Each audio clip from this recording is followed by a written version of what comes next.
Dr. Sanders. Thank you. Again, good morning. Oh, no, this is a celebration, right? We're going to do better than that. Good morning. All right. Thank you all for being here today, and welcome to Mississippi Valley State University.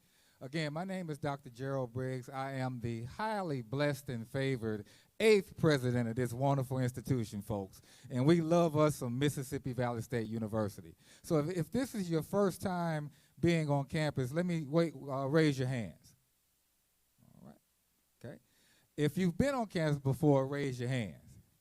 All right, that's beautiful. What I want to say is for those, if this is your first time, welcome to our beautiful campus. And this is home, so you're always welcome to come back. And for those who've been here before, welcome back. One of the important things that we believe in here at the university is that family environment. And I know a lot of times, a lot of colleges say that, but the question is not if you say it, it's if you actually do it. And I think that we do it. We provide opportunities for our students, I think that's second to none, to get a quality education and be exposed to important things like this. This being the 5th annual B.B. King Day here at Mississippi Valley State University, folks, we are just so appreciative that you all come to our campus for this celebration, because we truly do understand the importance of B.B. King, not just his music, but his life and everything that he's meant to this community and beyond. So this is going to be a wonderful, wonderful day. I welcome y'all. Now, I know that we have several high school students here today as well. If I have high school students, if y'all could wave your hands. All right, folks, let's give them a round of applause. Right. If we have any Valley students here, if y'all wave and raise your hands. All right, let's give them a round of applause. Because this is important for them. I think as they learn, as they continue to grow and be exposed to different things, important things that made a difference for our communities, it's opportunities like this that's so valuable to them. So allow them to learn, allow them to ask questions, allow them to grow, and allow them to really understand and experience what this day really means. This celebration, this day, will be something that I'm hoping and I know you all will remember for many years beyond. So again, welcome to our wonderful university. We're going to have a great day, and let's move forward. Thank you all. Thank you, Dr. Briggs. At this particular time, it's very, always in our thoughts, that we have so many wonderful inspirations that are no longer with us. And so I'm going to introduce Mr. Robert Terrell, who is with the B.B. King Museum, and he'll tell you a little bit more about our memorial thoughts here. Thank you. Mr. Robert Terrell. Good morning, good morning. It's a great day to be at the Valley, right? Am I right or wrong? It's a great day to be here, right? You know, it's better to be 6 feet up than 6 feet down any day, all right? So let's rejoice today, all right? And be glad to be here. I bring you greetings from the B.B. King Museum. B.B. shook my hand this morning before I left and told me to keep doing the work.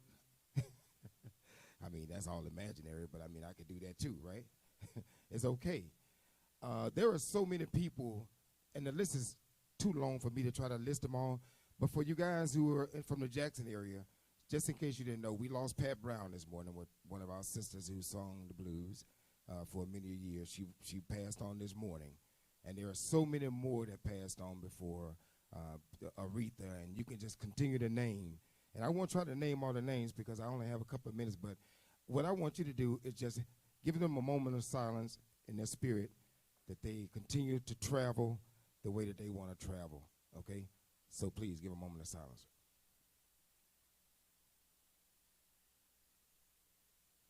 Thank you so much. Appreciate it. Let's have a great day here at the Valley.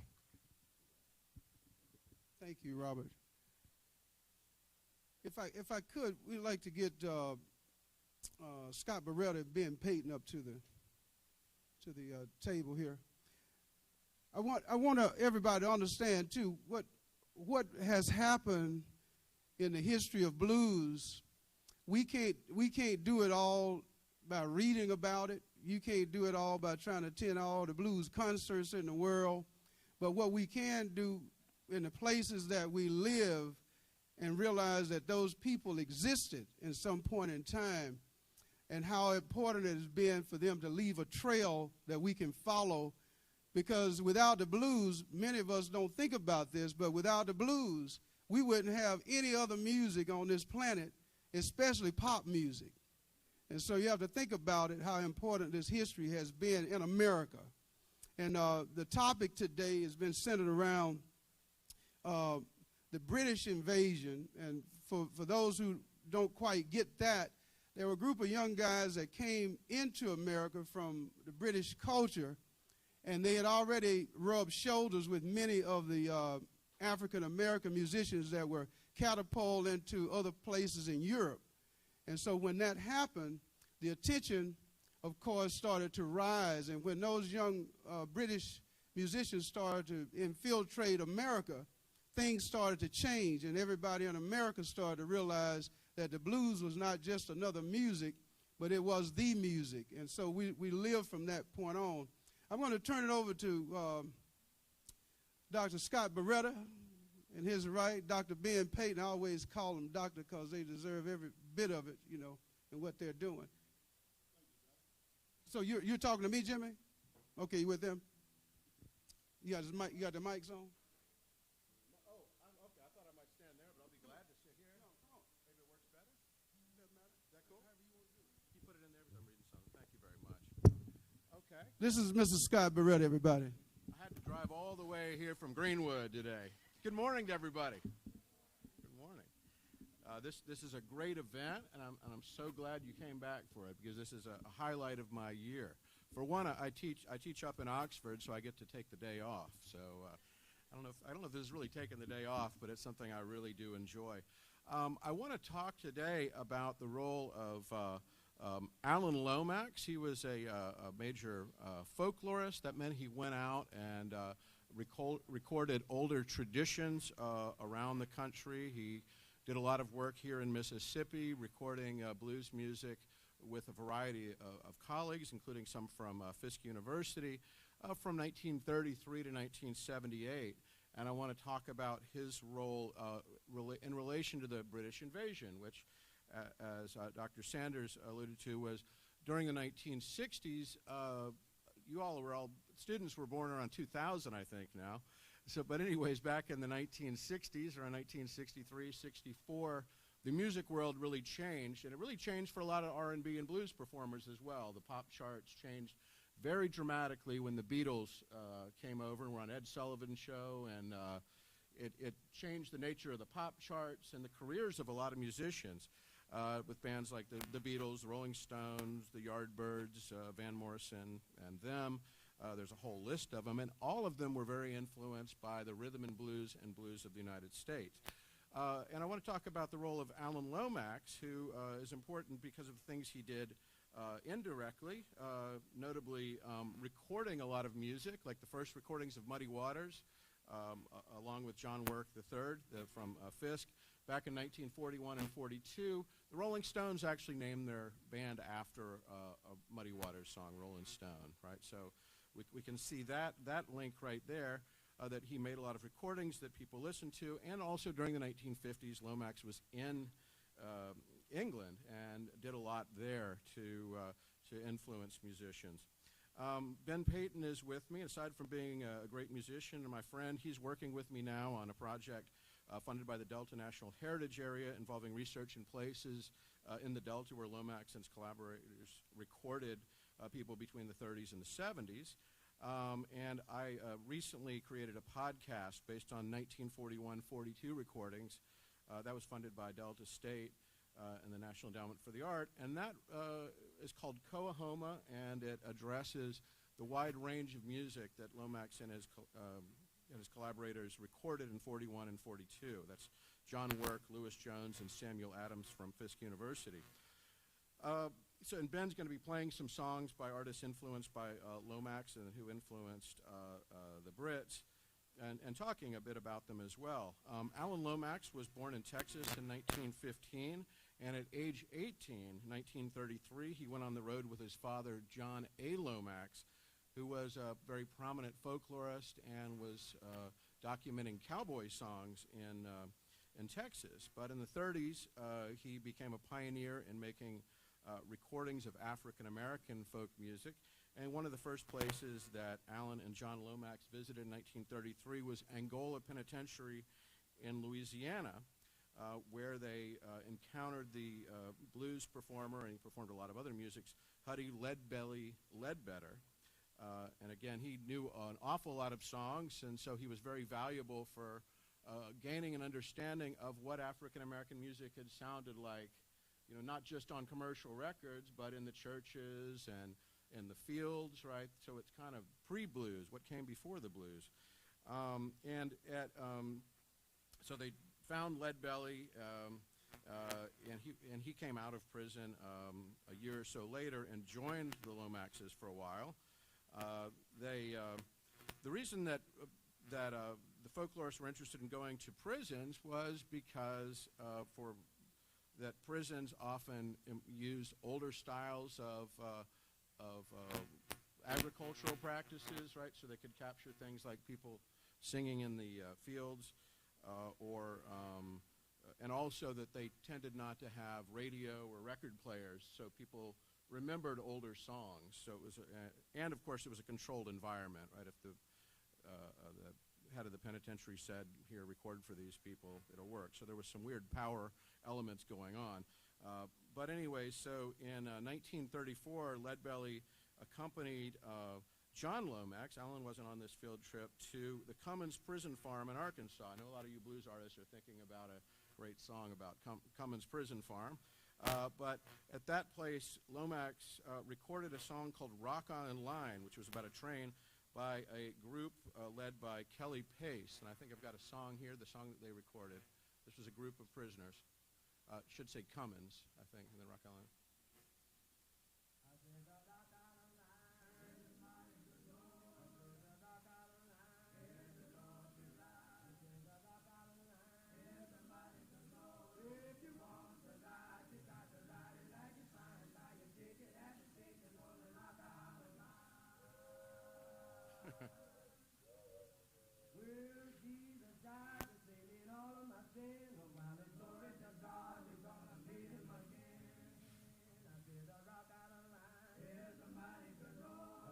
Rock Island Line is the road to ride. I said the Rock Island Line is a mighty good road. If you want to ride, you got to ride it like you're fine. Buy your ticket at the station on the Rock Island Line.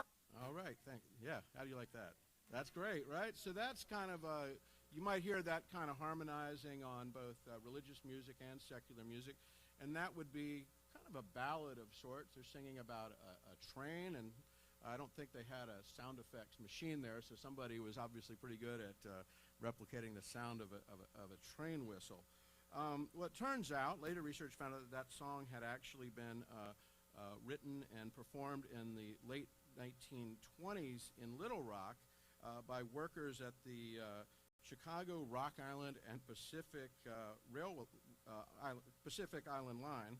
Right, and they apparently had done it as part of a promotional effort, and I guess they were performing it around town. They never recorded it, but somehow or another, the group of prisoners at Cummins Prison Farm had and heard it, and they remembered it. I don't know whether the song had been on the radio or something or other, but there's no evidence of it existing on record before 1934. As I said, now Leadbelly was at the prison and on touring around with John Lomax, and he was very valuable for somebody doing research. John Lomax was an older white man from Texas. Leadbelly was maybe a middle-aged African-American man from Louisiana and Texas, and he had been a prisoner, and he was a musician, so he could relate to people and maybe try, you know, if you're a producer, it's nice to be able to relate to the performers in the studio. So Leadbelly was along, and he learned the song, and in 1937, he made his first recording of it for Alan Lomax in Washington, D.C. at the Library of Congress.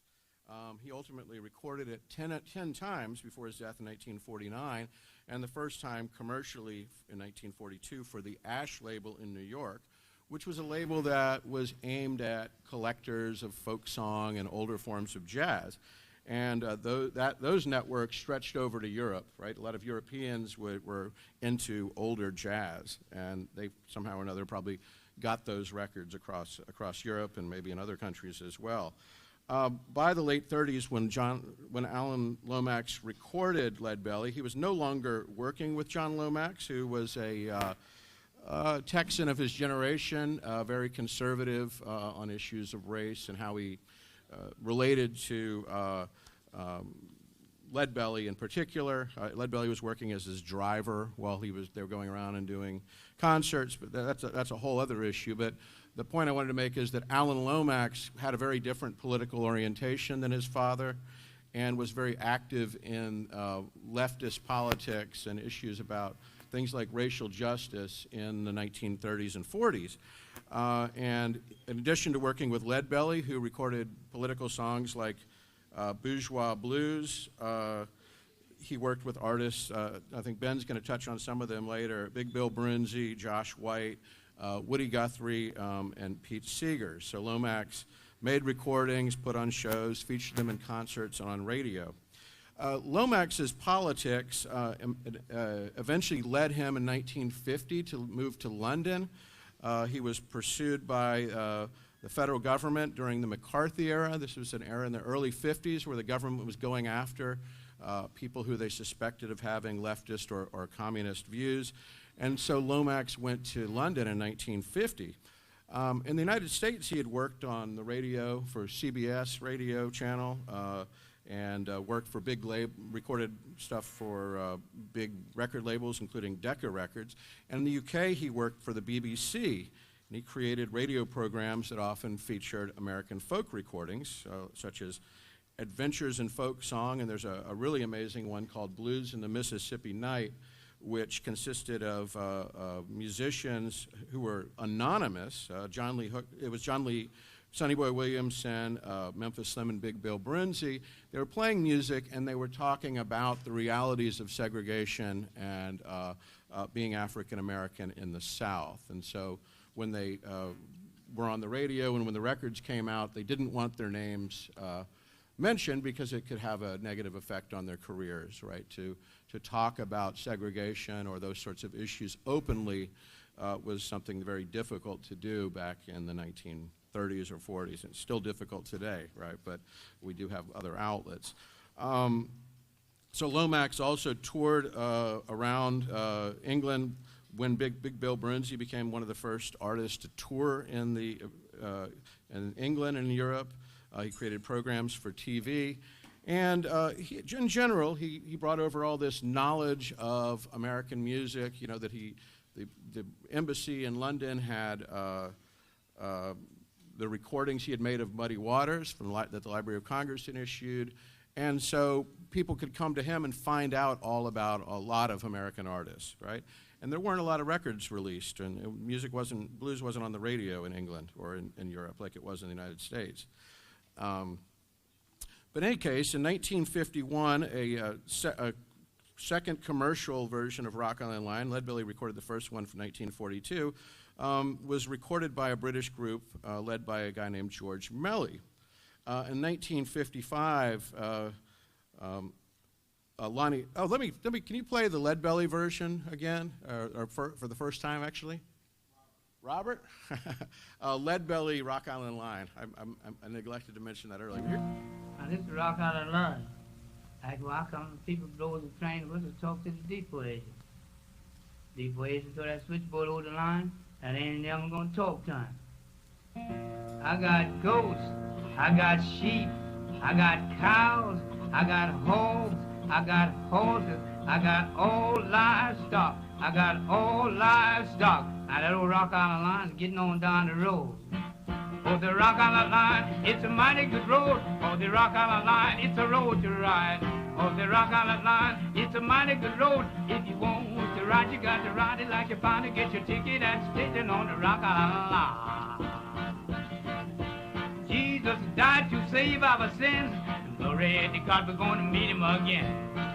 Oh, the Rock Island line, it's a mighty good road. Oh, the Rock Island line, it's a road to ride.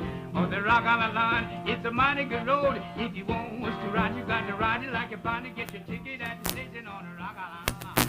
All right, and now we're going to listen to a version of it by Lonnie Donegan. He recorded this in 1955, and it turned out to be an enormous hit in England, and also reached the top 10 in the United States in 1956. So this is Lonnie Donegan.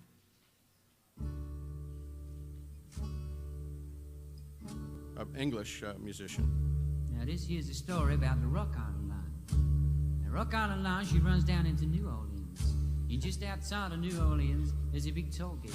And all the trains that go through the toll gate, well, they gotta pay the man some money.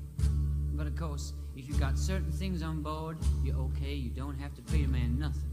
And just now, we see a train, she coming down the line. And when she come up near the toll gate, the driver, he shout down to the man, he say, I got pigs, I got horses, I got cows, I got sheep, I got all livestock, I got all livestock, I got all livestock.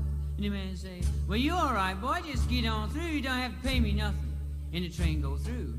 And when you go through the toll gate, the train get up a little bit of steam and a little bit of speed. And when the driver think he's safely on the other side, he shout back down the line to the man. He said, I fooled you, I fooled you. I got pig iron, I got pig iron, I got old pig iron. Now I'll tell you where I'm going, boy. Down the Rock Island line, she's a mighty good road. The Rock Island line is the road to ride. Yes, the Rock Island line is a mighty good road. And if you want to ride, you got to ride it like you find to get your ticket at the station on the Rock Island line. I may be right. All right, well, you can hear the difference between the two versions. For one, he's a British musician trying to pronounce American names, and you can sort of try getting kind of at a Southern accent, but nowadays it's kind of hard to imagine, I think, but that was an enormous hit in 1956, one of the biggest hits of the 1950s in England. And it kicked off what was called a skiffle craze. That there was a type of music called skiffle. This was the most popular of those songs, but it was a movement in England of people getting together and young people getting together, and maybe there'd be a guitarist or two or somebody playing a banjo, people playing the rub boards or rhythm sticks. And it was a very participatory movement that anybody could sort of join in, right? And there would maybe be 3 chords. And a lot of the repertoire that the musicians used was from people like Leadbelly and Woody Guthrie and Josh White and Big Bill Brunzi, as well as American R&B that was kind of simplified. But in any case, this music really took off, and there was an estimation that by 1957, there were 30,000 to 50,000 skiffle groups in England. So it was both on the charts as well as a lot of kids would just play it. This happened in the United States after the Beatles came out, that all kinds of kids got together and started to try to band. A lot of teenage bands in the 60s, or maybe after Elvis it might have happened as well. But in any case, Alan Lomax had maybe sort of indirectly provided a lot of the repertoire, and then he also formed his own skiffle group that recorded, and he wasn't that popular, I don't think. But he did it with a number of other people who became very important scholars of British folk music. So the trend kind of died out in 1958 as a trend. You know, music trends pop up and then they go down. But if we look at who played skiffle before they played rock and roll in the 60s or blues rock, we can see that Mick Jagger of the Rolling Stones was in a group, the Chris Barber Ken Collier Skiffle Band, Graham Nash and Alan Clark of the Hollies, a very popular group, were in a group called the Two Teens. Jimmy Page, who was in Yardbirds and Led Zeppelin, worked in a skiffle band. There's actually video of him online as a 14-year-old on TV. Van Morrison, who I mentioned earlier from Northern Ireland, was in a group called the Sputniks. And perhaps most notably, John Lennon of the Beatles founded a skiffle band called the Quarrymen in 1956. Paul McCartney and George Harrison joined soon after, founded the Beatles in 1960.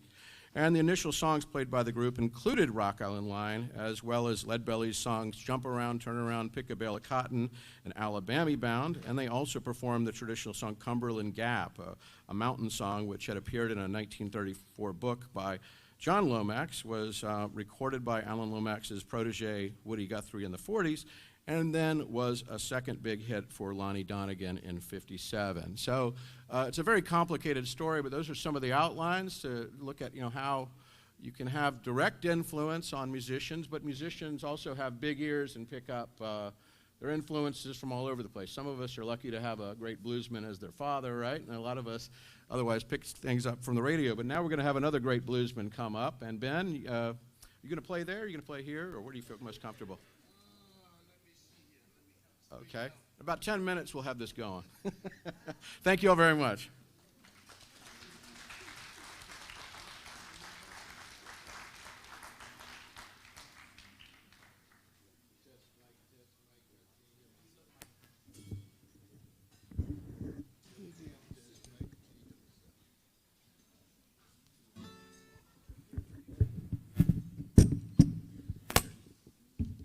How's that?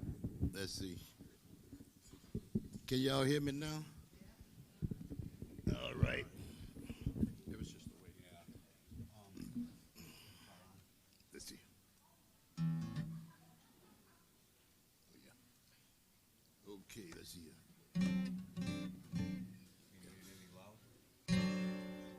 Wait, what is that on there, man? Take that off there. That's some type of treble. Troublesome. Can y'all hear me out there? Good. Good morning. Good morning. It's good to be here again, and we. Okay,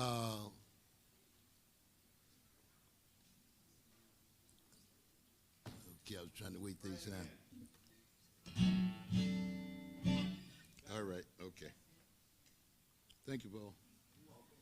We are dealing with a subject that is very important. Even if you had asked Alan Lomax, what was he doing? Why was he doing these things? He couldn't give you an answer. But it turned out to be very, very, very important. It was important to the early bluesmen. It was important to the Negro race. I'm going to do some songs by three artists. One was Josh White. One is Big Bill Brucey. And the other is Leadbelly. Now, all of these men had a task and had skills that they had developed to accomplish that task. I'm going to do a song that each one had a yearning for better life for their peoples. And Lomax was there to try to help ensure that that come to pass. Lomax was a great historian, journalist, and he knew how to get a story told. He had a yearning also to help these peoples accomplish a better life. Not only just Negro peoples, African Americans, but all peoples. He sought to find out their culture and share it amongst all of the other peoples of the world. And he traveled and did many things to accomplish this. Let me just say to all of the college students, you might have that same problem. You might have a struggle of trying to find out what you're trying to do. What is life giving you to accomplish? Sometimes you start off on a road that might not seem that it's going any place, but you have to keep searching around to look and see, is that what you want to commit to or not? Now, Josh White started off carrying the guitar and leading blind musicians around. even as these musicians began to do better or do good, Josh White had to sleep in the cotton fields, out in the vacant houses and stuff. And one musician did him kind of rough. He wouldn't buy him no shoes so he wouldn't run away. But he kept at it until finally he found himself in New York. And he had learned to play guitar from each one, even Blind Blake, which Blind Blake was one of the great guitarists from the early 20s and on up. Also, some of the other blind fellows, even Gary Davis, I believe he learned from. And so he became a very gifted and talented guitar player. In fact, this particular song that I'm going to play for you now, when I heard it, I didn't think it was Josh White. It sounded more like one of the old blues players that I was familiar with. But anyway, he had a particular kind of feel when he played, you know. And I'm hoping this early in the morning I'll be able to do just a little of it.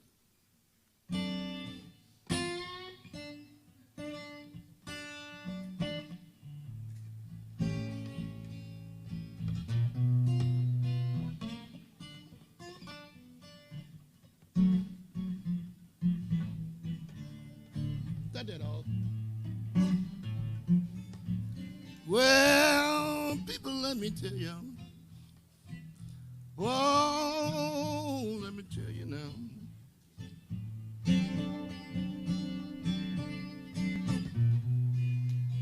People, let me tell you what these depression blues have done to me.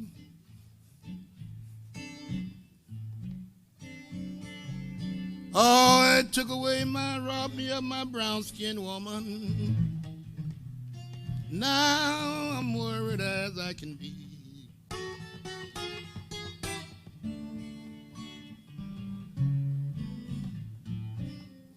When I had money, my women and friends stood all around.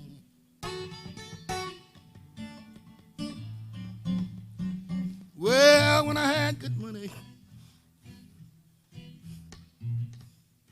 women and friends hung all around.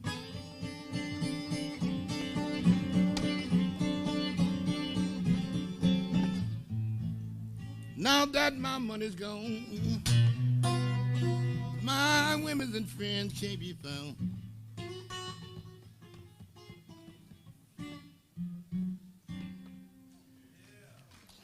Paul. Where's Paul at? Paul. Can you take that treble off? I asked him to do that.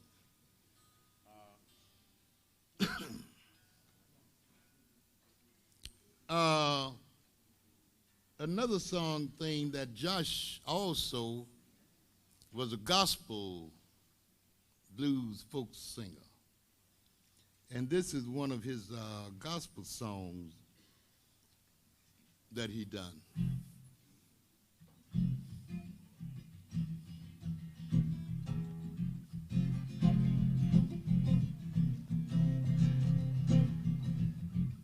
That's that chords, I believe it is, Robert. Turn that chords off.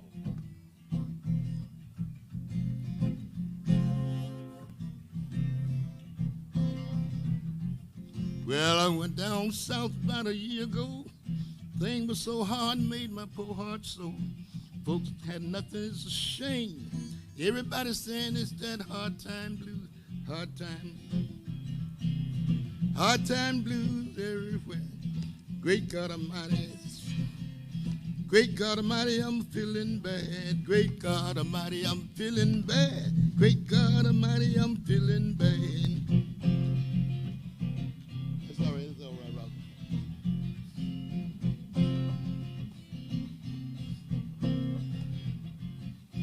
Great God Almighty, I'm feeling bad. Great God Almighty, I'm feeling bad.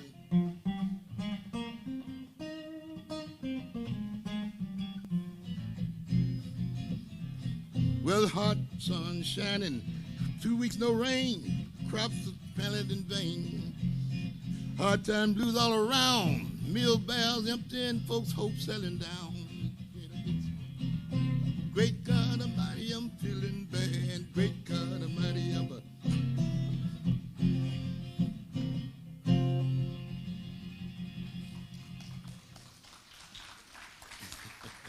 Thank you. I'm kind of in an awkward position trying to see and play at the same time, and plus the little problem with the guitar, but nevertheless, we're going to go on. Now, this particular song was about his travel down south, and he began to see the hurt of the peoples. And so he decided to do a song about it.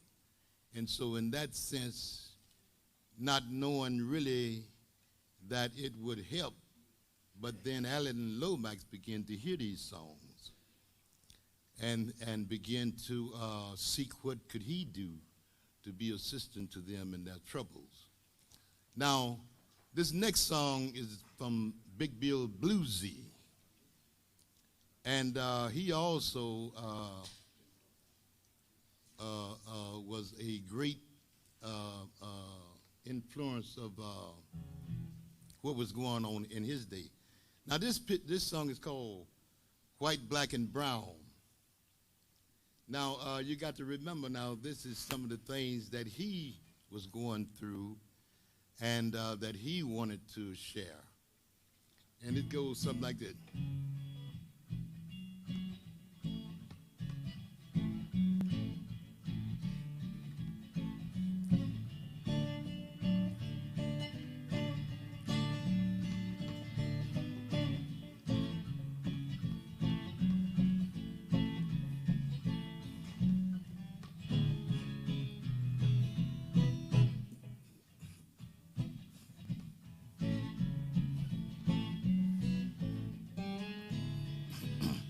This little song I'm singing about, people, let me tell you it's true. If you black and got to work for a living, let me tell you what will happen to you.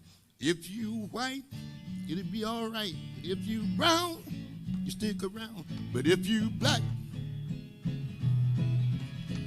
get back, get back, get back, get back.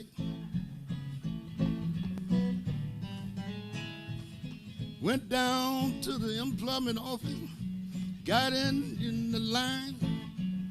You know, they called everybody's number, but they never did call mine. Like if you white, you be all right. If you brown, you stick around. But if you black, get back, get back, get back, get back.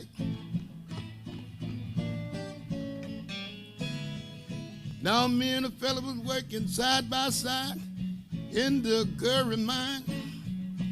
They was paying him $1 an hour. They was paying me 50 cents. If you white, you be all right. But if you brown, you stick around. If you black,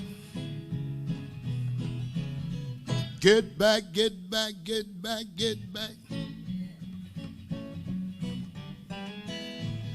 See, if you white, you be all right. If you brown, you stick around. But if you black, get back, get back, get back, get back.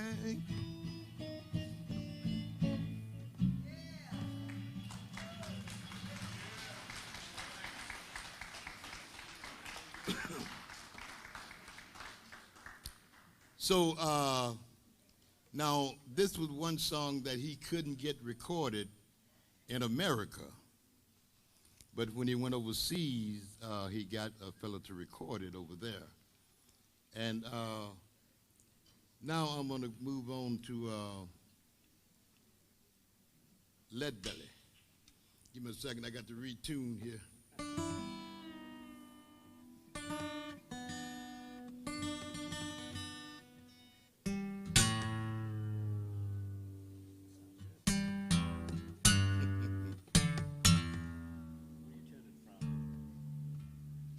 I'm tuning from A natural to open G.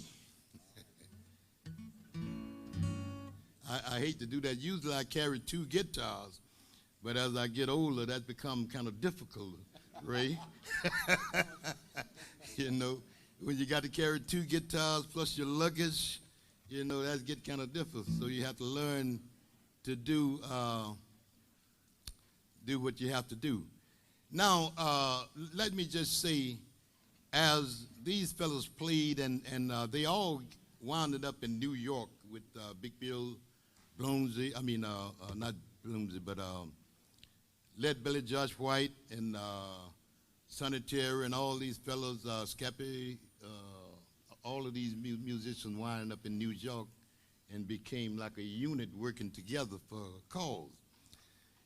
And even at one time, all of them began to be watched by the FBI for thinking they were socialists. And they was trying to arrest them and get them out of circulation. This is Lead Belly. As you heard, Lead Belly has a heavy tongue, so.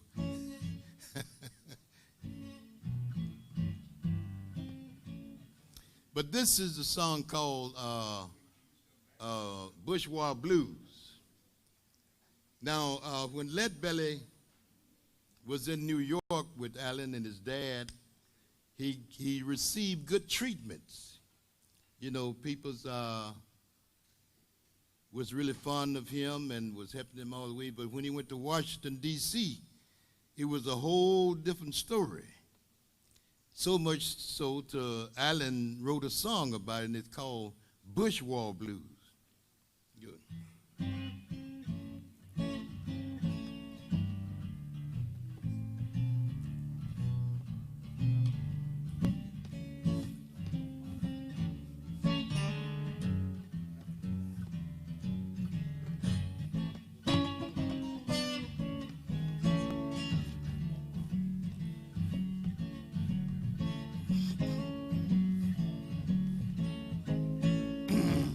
Listen here, people, don't you listen to me. Don't find no home in Washington, D.C., cause it's a bourgeois town. It's a bourgeois town. Yeah, I'm gonna spread the news all around. Now me and my sweet wife Martha, we went all over town trying to find something to eat. Boy, they kept turning us down. It's a bourgeois town. It's a bourgeois town. It's a bourgeois town. I'm gonna spread the news all around. Now me and my sweet wife Martha, we were standing upstairs. Heard a white man say we don't want no niggas up there, man. It's a bourgeois town. It's a bourgeois town. Hey, it's a bourgeois town. Go spread the news all around. Now me and my sweet wife Martha went downtown. Man, we looking for food, couldn't find nothing all around, man. It's a bourgeois town. It's a bourgeois town. It's a bourgeois town. Spread the news all around.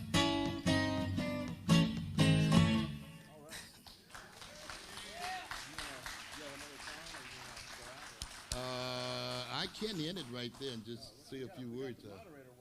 Okay. Mm.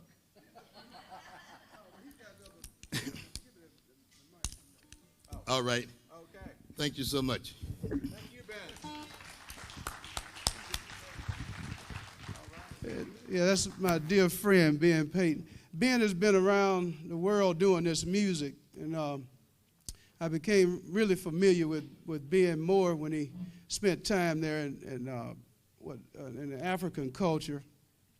And my dear friend, Randy Weston, of course, who's no longer with us. But this music has been around, and it ain't going nowhere, y'all.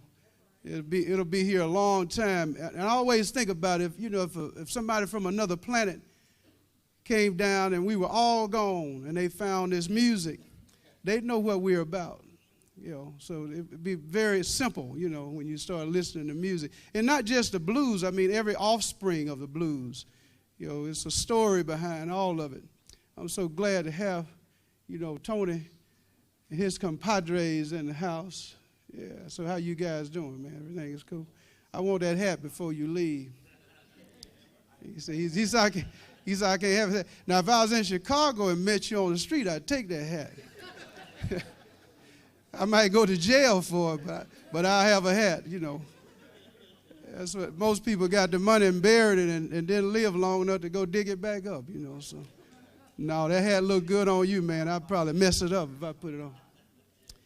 I want to, oh yeah, come on up, Ray. I'm going to put together some musicians. I'm going to tell you about Jimmy Duck Holmes a little bit. Duck couldn't make it, and, you know, folk get old, they stop thinking. At least they stop thinking about you. They start thinking about themselves. And I don't know, Duck said he wouldn't be able to make it this morning, but if you read inside your program, you'll see information about Jimmy Duck Holmes. Does everybody in here know what a juke joint is? All right.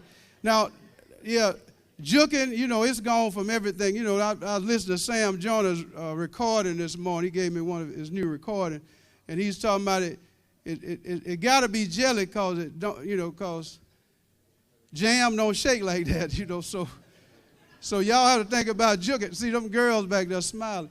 But while Ray and these guys are getting set, did Walter leave us? Do we have a bass player in the house? You gonna play bass? Come on up and play. Oh, you can play it on it. Come on up and play. Yeah. Tony, you want to come on up and help us, man? Now this is what we used to do years ago. When people wasn't expecting a band, sometimes a band just show up and start playing. And that's what we're about to do now. We're just going to take this opportunity to do a little music for you. Got some beautiful people on the stage. Duck Holmes was, and still is, running what we call the Blue Front Cafe. If you've never been down to Bentonia, anybody been to Bentonia? Yeah. So that's always a place that we can depend on even today to be one of the oldest kind of blues venues that we can always depend on being open, you know, throughout the state. Hey, you guys out talking me back there. Paul?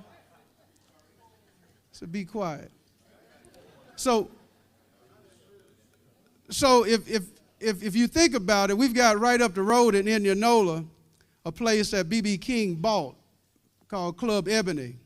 And Ebony has changed hands from, you know, Johnny Jones down to, where's Mary Shepard? Oh, Mary's sitting right in front of me. Thank you, Mary, for not being a snake, because you'd have bit me. So, but anyway, can you raise your hand up? If you can stand up, I'd like for people to know who's it. She's titled by the governor Queen of Juke. Yeah. And one of the dearest friends B.B. King could have ever had. And of course, she sold her place to B.B. King, and B.B. King gave it to the museum. So if you get a chance, you go to Indiana. We'll be there tonight making a lot of music, by the way. So if you 8 years or older, you can come in. If you're under 8, don't come out tonight. So, but we'll be doing some blues things. Oh, don't worry about it. Well, anyway, go down to Bentonia, and there's a place called the Blue Front Cafe, and that's where you'll find Duck Holmes on any given night, you know, dealing with the blues. Ray, how you feel, baby? I thought Walter was in the house. What happened to Walter left us? Where did Paul go? I saw Paul a minute ago. No, I'm talking about the other Paul. Where's McKenna? Did Paul, he left out? All the horn players gone. Where's Arthur? We got to get a horn player up here. Unless y'all want me to pull my horn out now. I keep my stuff out. Come on. No, I'm going to let my different. Come on, Arthur, play a little horn with us, man. I don't know what Ray and the boys got for us. Ladies and gentlemen, Tony Coleman on drums. This is the man that carried B.B. King's band, you know, for the latter decade. You know, Tony is one of the great ones. So, Tony, You ready? No, Tony. You know what, Tony? You made me think about a story that when Tony was with BB. Now, Tony, you tell me if I'm lying. BB tried to get Tony straight because Tony was talking about one of them juke houses that BB was playing in. And Tony you want to tell it? You'll tell it wrong. I know I got it right. Oh, you're making sure. Come on up. Let me let you tell it. Hey, y'all see me paying him, right? I'm paying him. That'll work.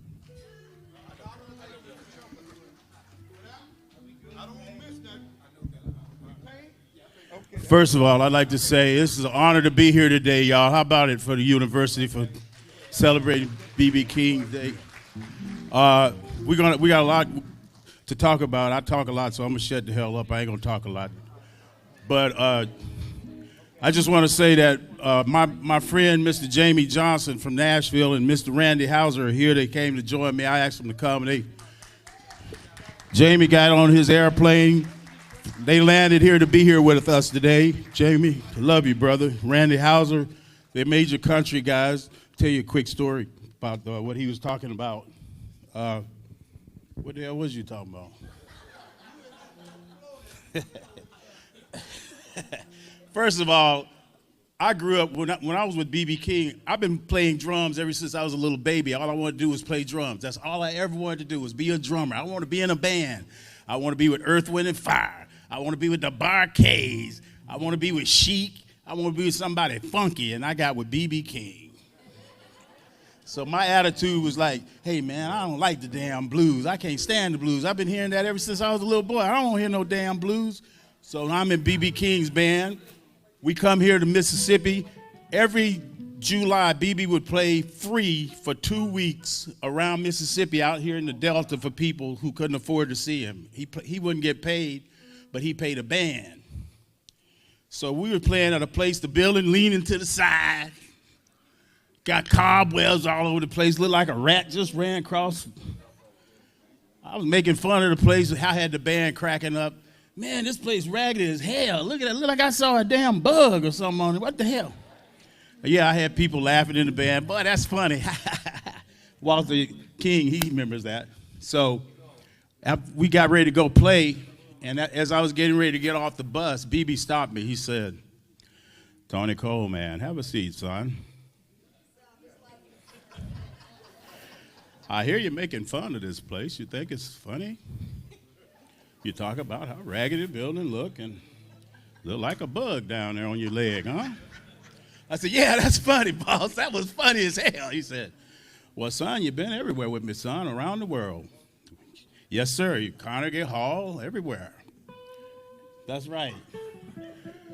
We play for everybody, son, and when you make fun of the people here in Mississippi like that, you hurt my feelings, son, because these are my people. This is where I'm from. And you're making fun of it. Now, if you don't want to work, it's all right. I'll find somebody. But this is your music too, son. This is your music. You shouldn't make fun of your own history and your own culture like that, son. It really hurts me. Now, go and play if you want it. If you don't want it, it's all right. Now I was like, damn. Man, I felt so bad. Telling the story, I get chills thinking about it. That was the moment for me that I realized how important the blues was. So when we go around the world, I've been in over 90 countries around the world with B.B. King. B.B. King made sure he let everybody know, I'm from Mississippi. He loved Mississippi. Even when Mississippi didn't love him, he loved Mississippi. And because of working with B.B. King, I've met everybody in the industry that you can imagine. Presidents, rock stars, funk, roll, George Clinton, reggae. I ain't met Beyonce yet, but I'm working on it. But no, because of B.B. King, I got a chance to meet Jamie Johnson.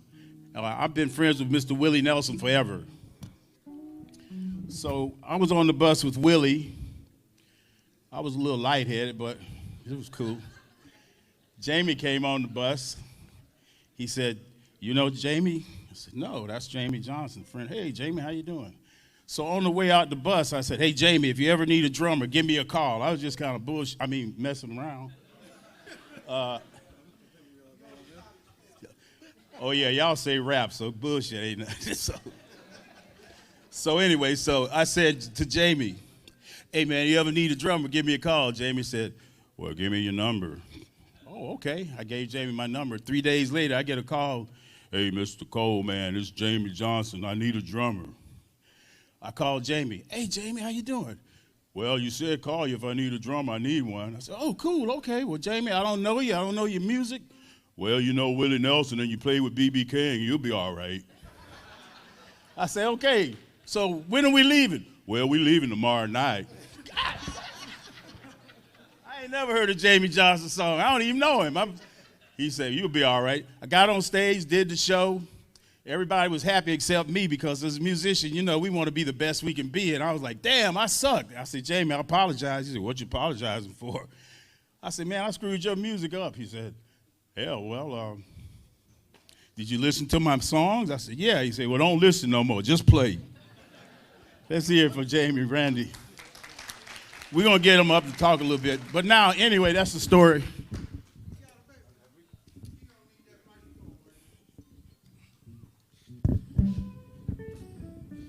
That's it. And this is actually BB's guitar, ladies and gentlemen. And that one right there, too.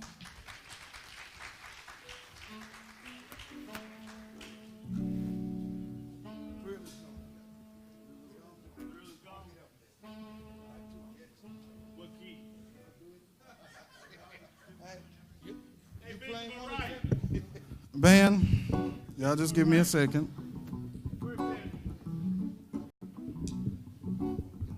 I don't know how to play it in this key, man. Ben, teach me some keys. I don't know how to play it. Okay. Everybody, a lot of you guys don't know me, but I'm the Kieran Harrell, all the way from Louisiana. And I believe when B did this song, he knew what he was doing. He said this: thrill is gone, thrill is gone away. Oh, the thrill is gone, baby. Thrill is gone away. You know you done me wrong, baby, and you're gonna be sorry someday. Thrill is gone. Thrill is gone away from me. Thrill is gone, baby. Come on, y'all, this is a celebration. Thrill is gone away from me. Come on, get into it. Although I still live on, but so lonely I'll be. Hey!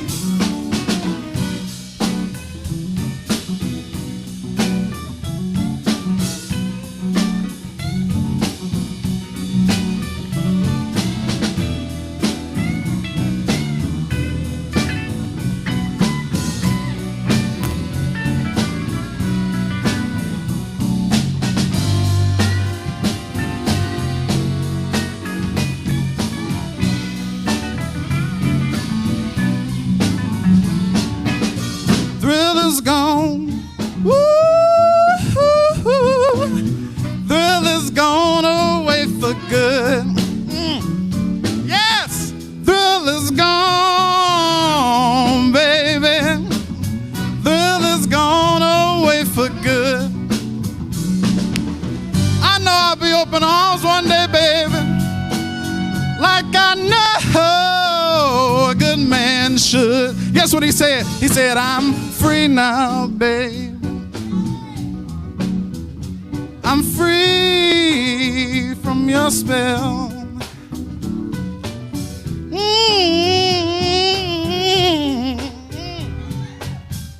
I'm free from your spell. But now that it's all over, All I can do is wish you well. Go ahead, Ray, go ahead. Go ahead.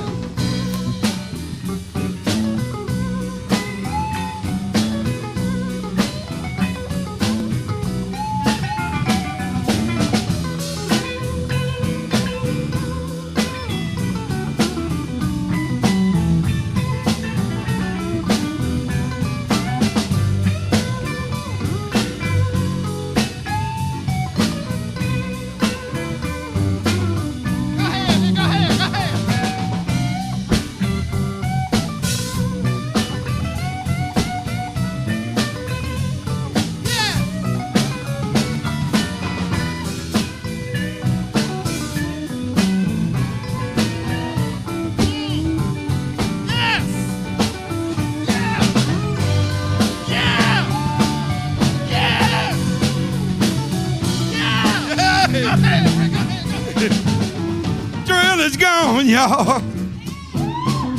Drill is gone away. That's what BB say. But Lil Ray said the drill ain't gone nowhere, y'all.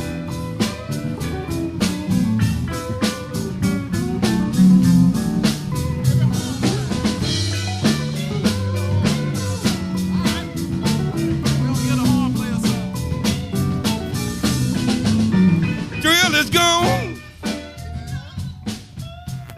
Drill is gone away. Oh, the drill is gone, baby. Drill is gone for good. I'm gonna be sorry, baby. Sorry someday.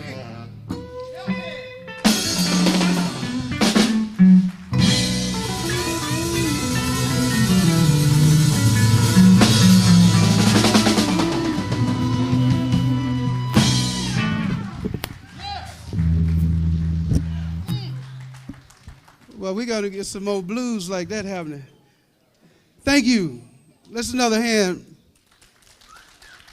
for my compadres. Dr. Larry Goldman, how you doing? That's my dear friend. Yeah, that's what we're about to do. If I can, Randy and Jamie, I'll come on up. This next panel of discussion is something that we, I guess, I need for you to think about what they're about to talk about so you can maybe ask or formulate some questions from it. But it's always been a mystery to me of how many layers of history that we can kind of unfold or peel back to look at how American music, especially American popular music, exists today, and how much money has been made off of the industry part of it. And a lot of times the musicians didn't make the money. People behind the scenes, people who were doing things outside of being on the stage. So those things I've always thought about. But we're going to talk a little bit about the European culture and how those young musicians came to America to start conversations. B.B. King touched a lot of those guys in Europe, and they thought that B.B. was dubbing them the next generation of musicians. Some of them really believed that. And many times we were in America toying around with the music, and and garage bands started to develop throughout the cultures, and before we knew it, the blues was going around the world. And I'll never forget B.B. talking about the first time, like when he met people like Eric Clapton or members from the Rolling Stones band, and some of those stories. And B.B. said that he never tried to put it down because he knew what he was doing was the music of his own life. He knew that without a doubt. But when those guys started to come in, they were making an average of $60,000 to $100,000 a year, and B.B. was opening for many of them. Same thing happened to John Lee Hooker and Muddy Waters and Howlin' Wolf and the rest of them. But they were open, and B.B. said he was making an average about $5,000 or $6,000 a show, with the festivals. So that's a large gap between the cost of living and what was really going on. But then when you think about it, without the British invasion, we might have put the blues on a shelf and never opened a can again. So we have to think about some of the realities behind it. Y'all, the microphones on, guys? Yeah, the mic's on? Yeah, y'all might have to pick them up. Yeah, and y'all are going to have to read through the program to find out a little bit more in detail about these gentlemen. But you're sitting in front of three of the greatest guys in the music business, and if I had to be one of them, I'd hate to have to choose. So, but ladies and gentlemen, without further ado,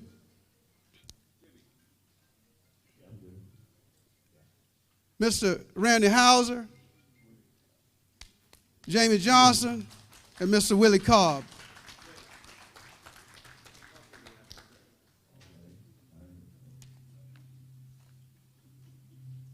Can you get the, I think we got a little, will you hear the feedback?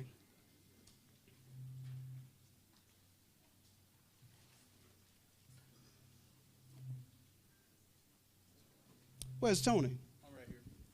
Ladies and gentlemen, Mr. Tony Coleman. Hey, hey, hey. There's so many people in here to thank, but most importantly, I want to thank all of you for being here today. Thank y'all. Yeah.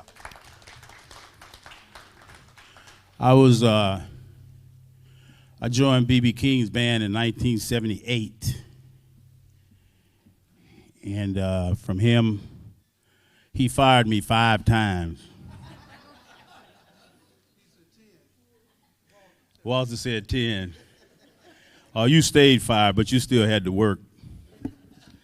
But he didn't fire me because I was drunk or chasing girls or doing stupid stuff. He fired me because I used to argue with him all the time about him trying to teach me things to be like him.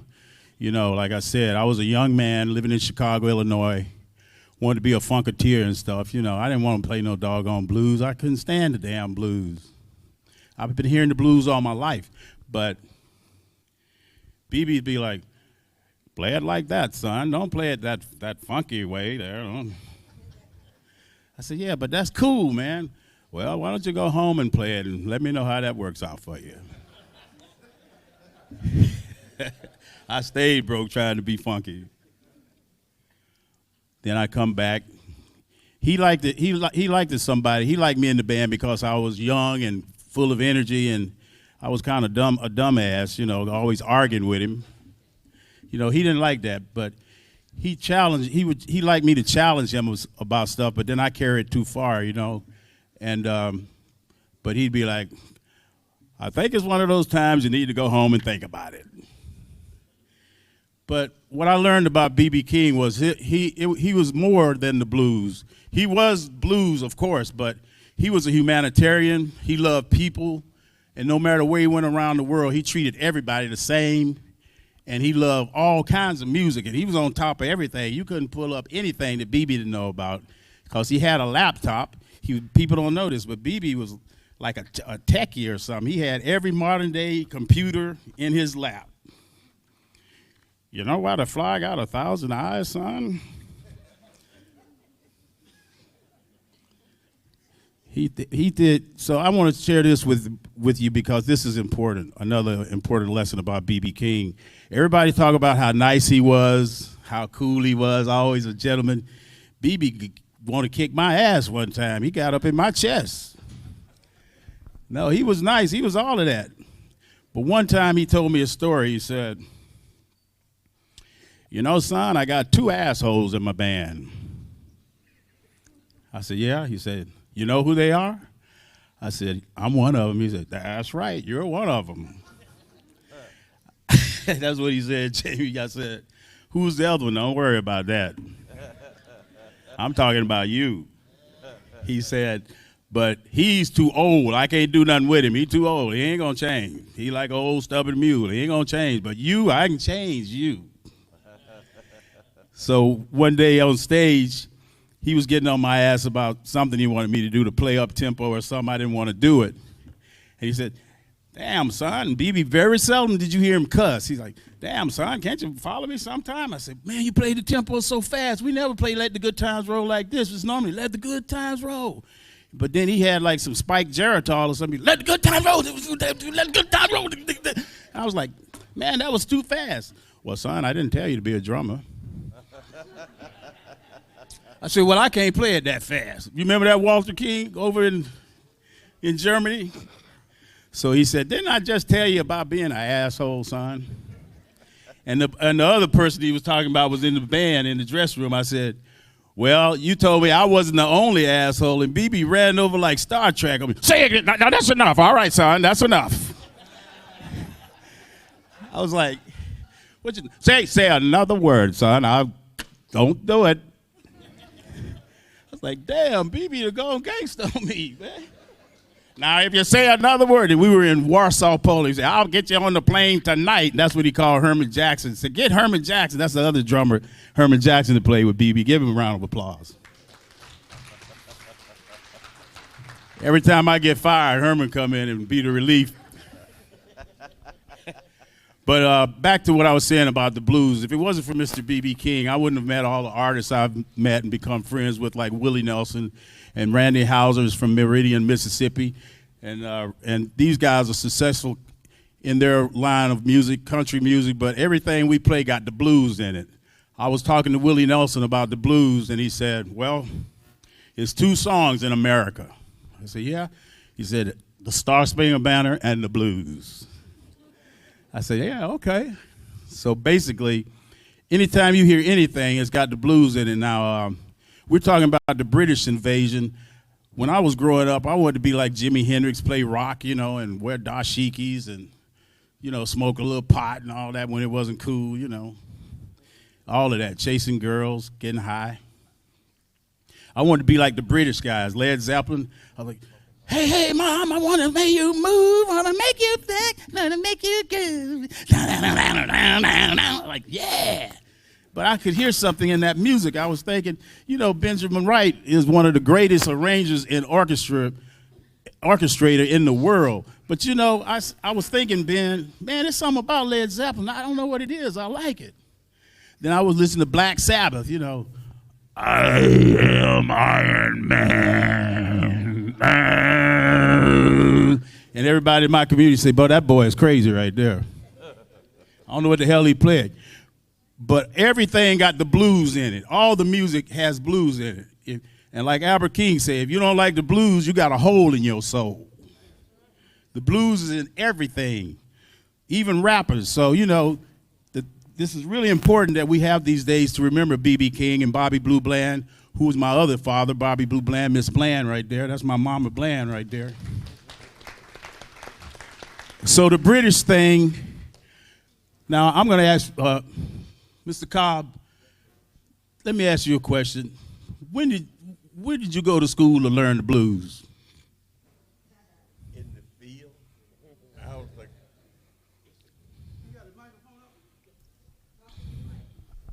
yeah, in the cotton field. In the cotton field. That's where I got learned the blues. That's what they call it, field music. Back then, blues, I mean, you hear people cross the way, oh, Lordy, Lord. You know, it got started like that called it field music. So that's why I got off into it, and I've been off into it ever since, man. Mr. Cobb, you sure you didn't get a DVD for dummies on how to do the blues? Come on now, you know you did. That's the roots of the blues right there, ladies and gentlemen. In the fields. And I tell people, I used to wonder why my grandmother who raised me, she raised 4 of us. My grandmother used to hum all the time. Every time she'd be doing stuff, she'd be,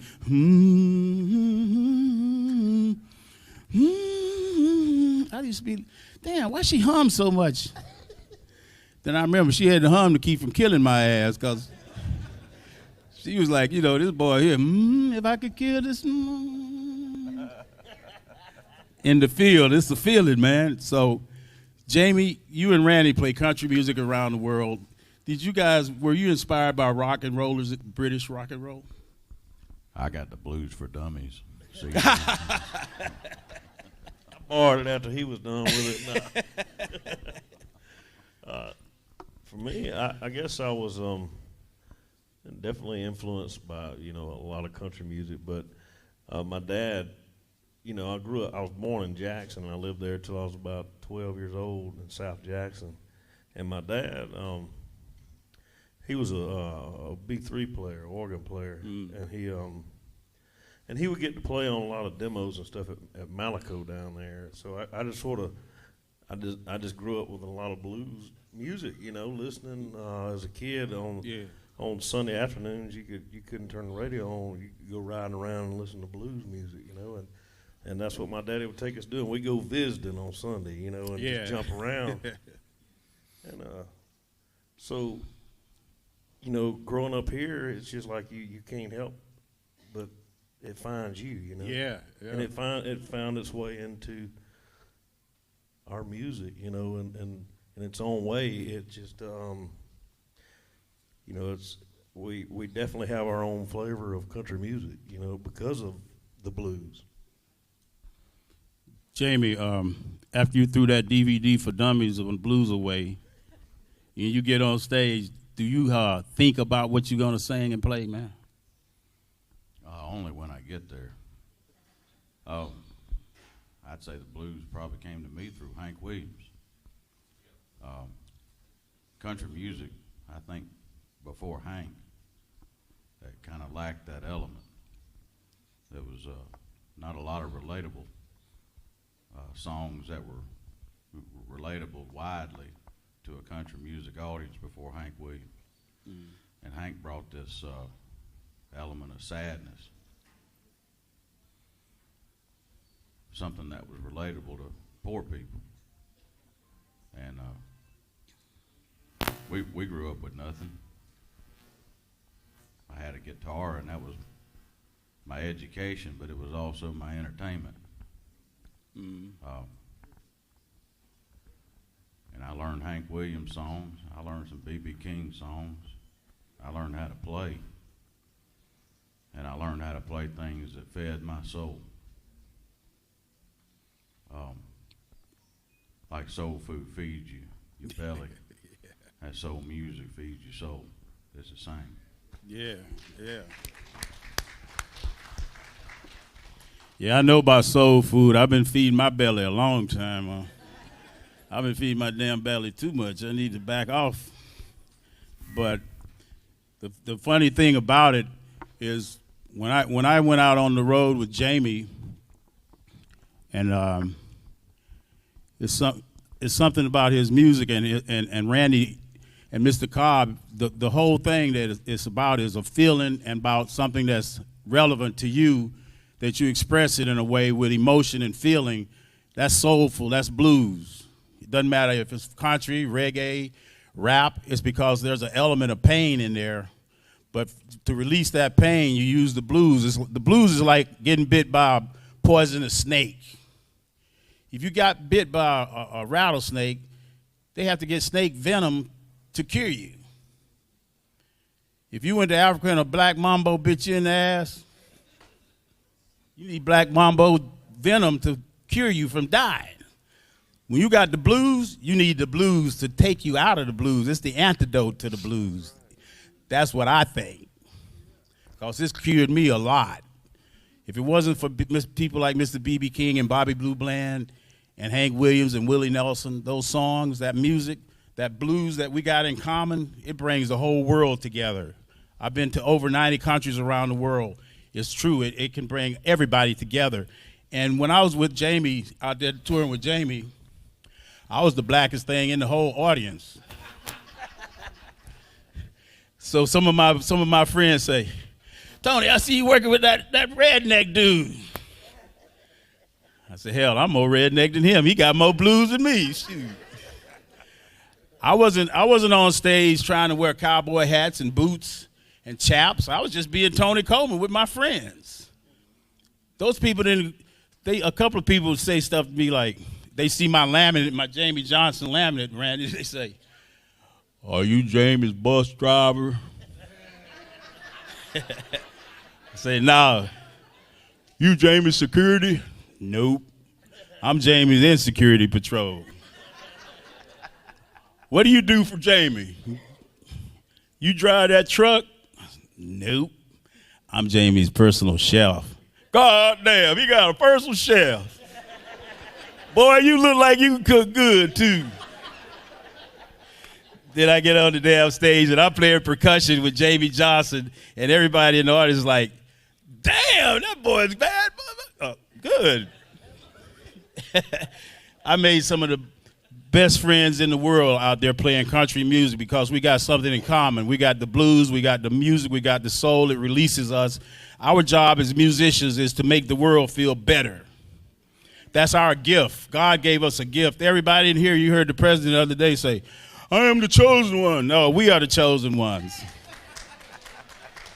We're the chosen ones. Mr. Benjamin Wright, people like that, Mr. Cobb, these were the chosen ones to bring the world together, to bring you all together, to keep the blues alive, but do it the way it's relevant to your times. We're not going backwards.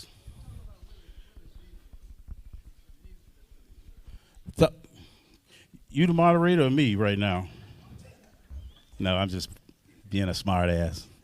Son, stop talking and let the man answer the question. Okay, BB.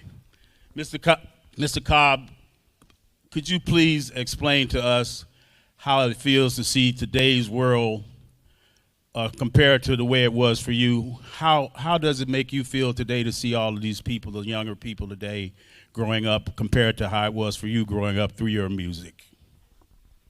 Oh, man. I can't explain it. I mean, you know, back when I started my music, you know, it wasn't that many people around you. You know, we grew up on the farm, and it was just so much has changed in music. You know what I mean? And it just, I don't know. I can't explain it. Really, I just can't. It's a feeling, though. It makes you feel good. It's a feeling now and then that you just can't explain it. Yep. So all you intelligent university folks, remember, don't forget your feeling. Learn everything you can learn, but keep your feeling. Because it's all about feeling. That's like communicating with your feeling, with your soul. That's how we can come together and relate to one another, you know. And that's like when he came up out in these fields out here. When I come to Mississippi, I grew up in Kissimmee, Florida.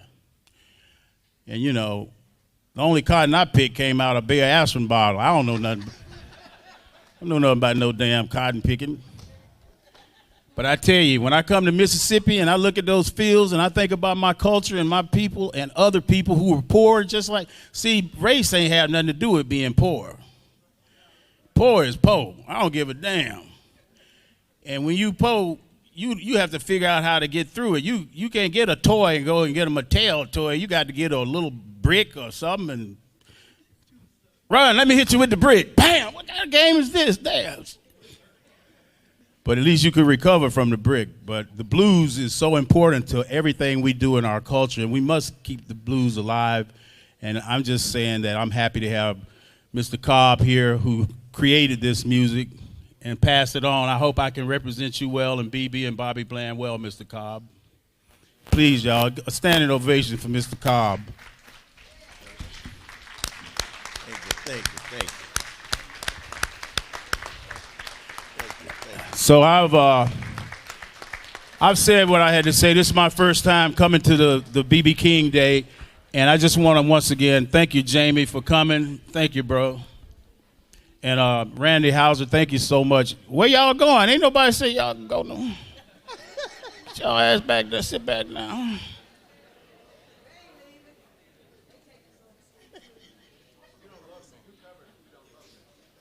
Oh, who did what? Oh, I'm sorry. Mr. Cobb, could you tell us about the song, You Don't Love Me, about the song? You Don't Love Me? Oh, I cut that song in 1960. And it was kind of hard for me to get it out. Well, first of all, I took it to a recording company in Memphis, and they turned it down. And they told me they liked the song. They could get Howlin' Wolf to sing it, but I couldn't sing. And so I was in the record shop, and I was gonna go on my way out, because I was gonna take the tape and throw it away. Yes, sir. Because I was so disgusted. I was living in Hughes, Arkansas at the time, and it was two white boys standing there, Billy Riley and Stan Kelton. Yes, sir. And he said, "Boy, you wrote that song?" I said, "Yeah." He said, "You want to record it?" I said, "What you think I'm over here for?" he said, "I got a studio here in Memphis on 19 North Bonanza." Mm-hmm. He said, "You be there in the morning, and we go cut it." Me and Eddie Boy was playing together at the time, and if Eddie Boy on piano, we all were in there. Sammy Lawhorn on guitar. And we went there with just four of us. And yes, we sir. cut that record, and it's just right now, Beyonce got it out now. It's been going ever since 1960, up the ladder. Yes, the sir. Allman Brothers, the Sun and the Cher, and all of it. It's just been awesome. Awesome, great. Did you have any click tracks on that session? Crickets. Jamie, give him a round of applause for that, Mr. Cobb. Thank you. Jamie, could you tell me something? When you sing, are you like thinking about how you? Cause I've been on stage with you, man, and when you belt a song out like you do, are you thinking about I'm gonna do it, or how it work for you, man? I try not to do much thinking on stage. That's how you get all messed up. I kind of, you can feel a room. Right now, there's a bunch of bored people in this room. They bored. Are y'all bored? Why are you bored? You want to hear some music? That's what I mean. Okay, we can talk. We're at a university. We're supposed to be having a dialogue, but the music speaks louder than words, right? But your ass gonna have to sit there for a little longer right now. I ain't playing no damn music. Yeah, I got something to teach y'all ass. Be quiet and pay attention. Talking about y'all bored. Y'all ain't got nothing else to do. No, but seriously, folks, we're gonna get to the music, but we're just trying to make dialogue and communicate how the music, educate and communicate about this music we do called blues music. It's important because when we're dead and gone, you guys got to carry it on. Because if you don't, it'll die. So we need you all to please pay attention to what's happening here and keep the blues alive, because y'all are our future. We need you. We need y'all. We need you. Because when I get too damn old, I can't fight then. I'm too old. You kick my ass, push my wheelchair off the sidewalk or something. I don't know. But the thing that I really want to put emphasis on is like Randy Houser. These guys are successful country artists. They make a lot of money. They do that, but they don't do it for the money. They do it because they love it. We all do it because we love it. But it is a business. This is business. So, we got to get paid. I got my dollar for the day.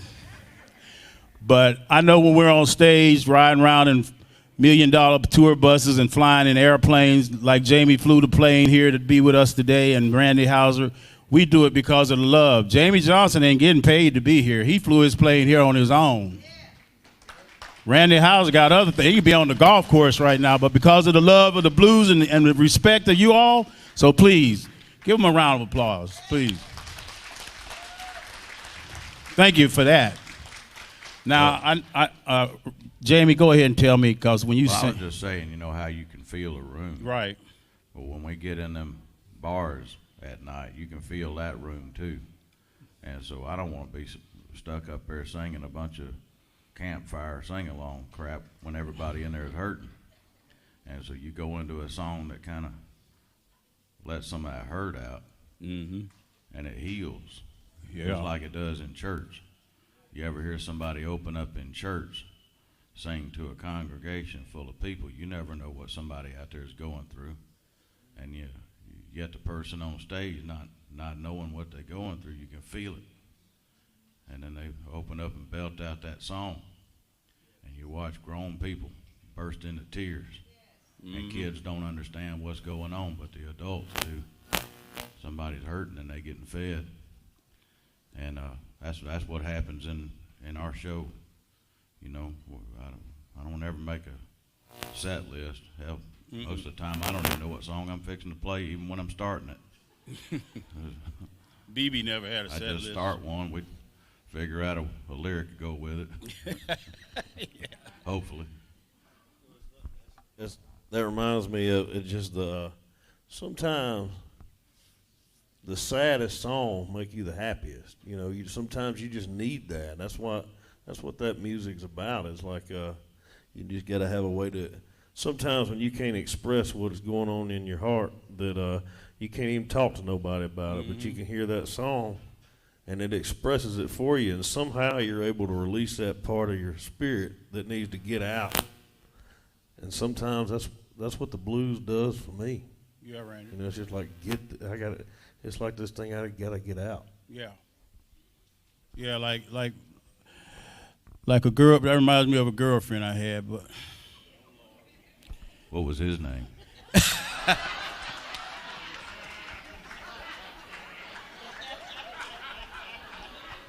Hold up. Wait. I'm gonna answer his question. His name was Jamie.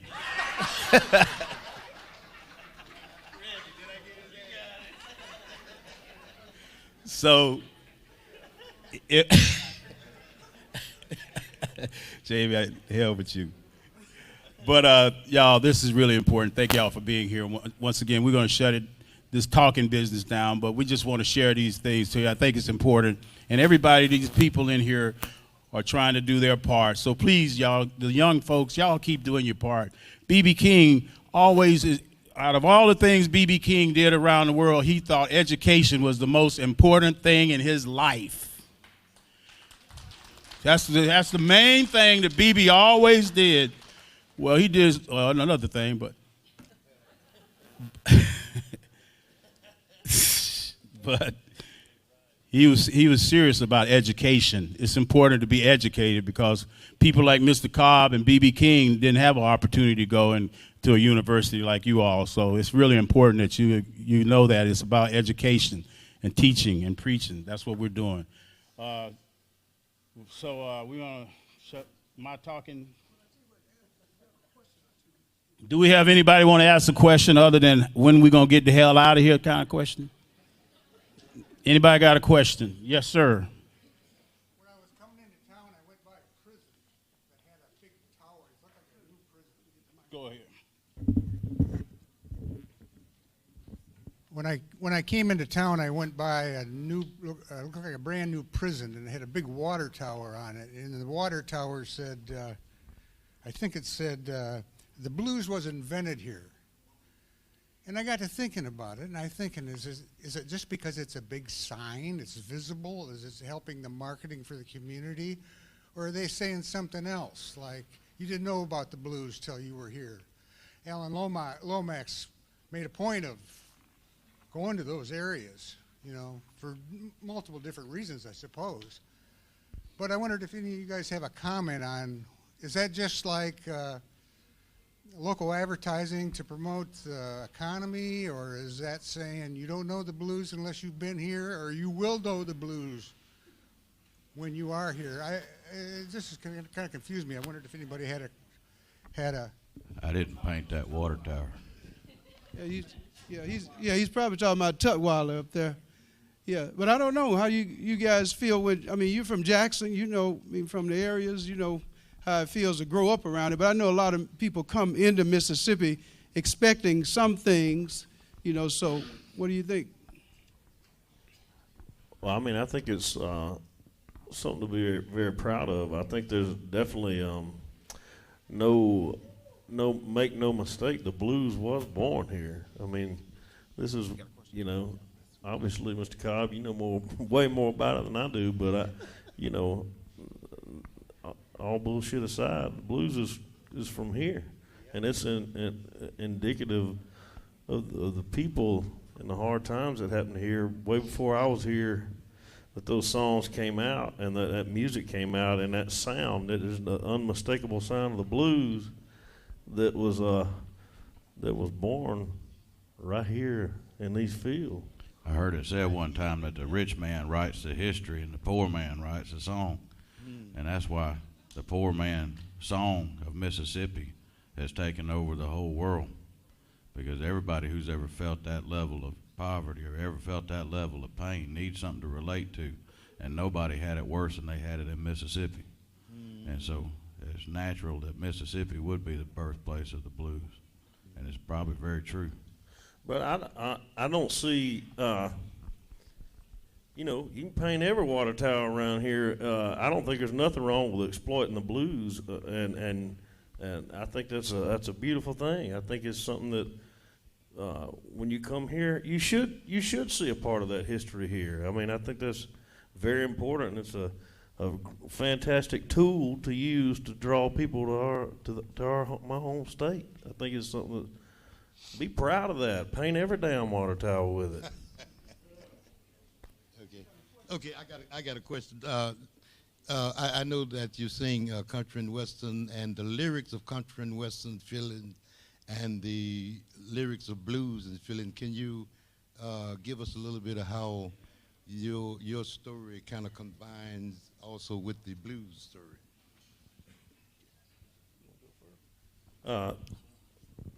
I think for me, you know, personally, and my story was the same as the blues. I mean, I grew up, my mama was raising us. You know, my daddy, he was gone. And we grew up poor, just like, you know, the blues comes from, I think that the soul and all that stuff comes from being poor and trying to figure out stuff and how you gonna get up out of here. And I think for the most part, that's what made its way into my music is just you know, like some people you know, grow up with a football or basketball or whatever, and that's all they have. Just like Jamie said earlier, we both had guitars. You know, that's what we had, and just didn't know. You know, that was if it wasn't for that guitar and the love of music, I would, you know, that's how I could go make a living, and that's how all these cats, that's how it worked. But I think that all the story of growing up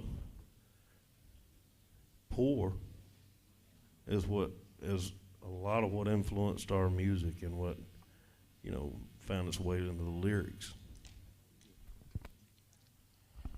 There ain't a pickup truck song in the world make a man get over a broken heart. And so at some point, I'm not even a country music artist. And I've never sang a Western song in my life about anything. A lot of what I've done over the years has been blues. It just ain't been called blues. So I think part of that's just slipping one past a goalie in Nashville.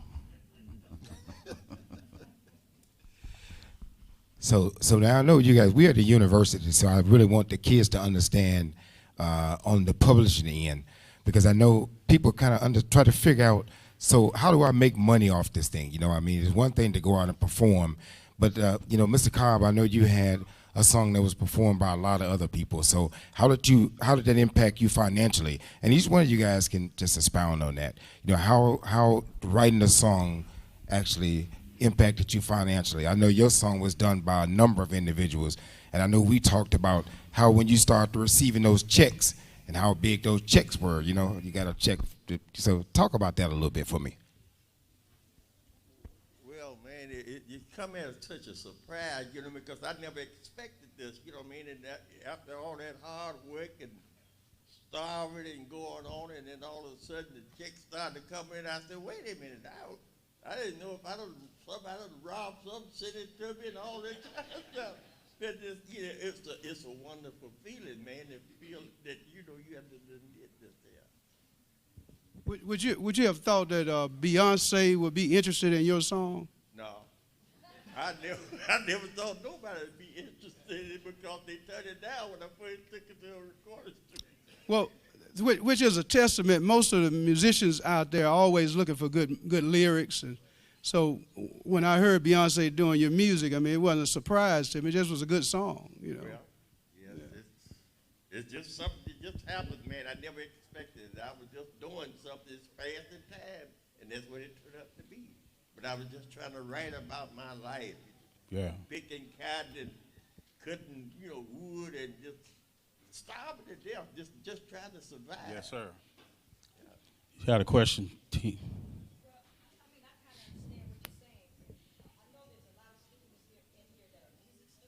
Uh-huh.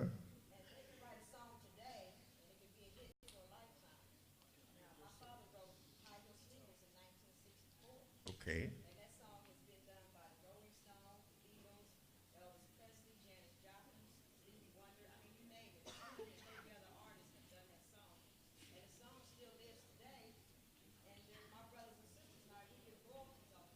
Right.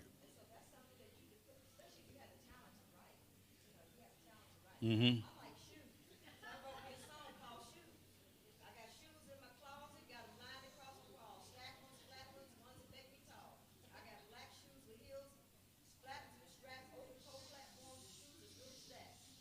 Mm.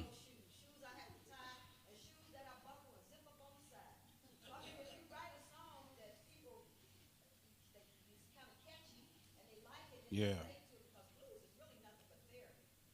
Right.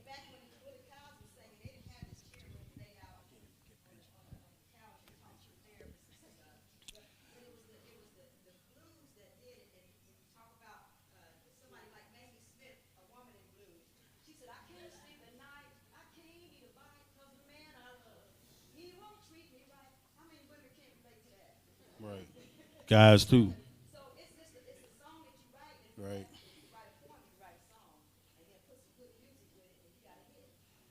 I'd like to introduce this next gentleman to you all. This is an amazing man right here. I mean, you hear about Quincy Jones. You hear about a lot of people.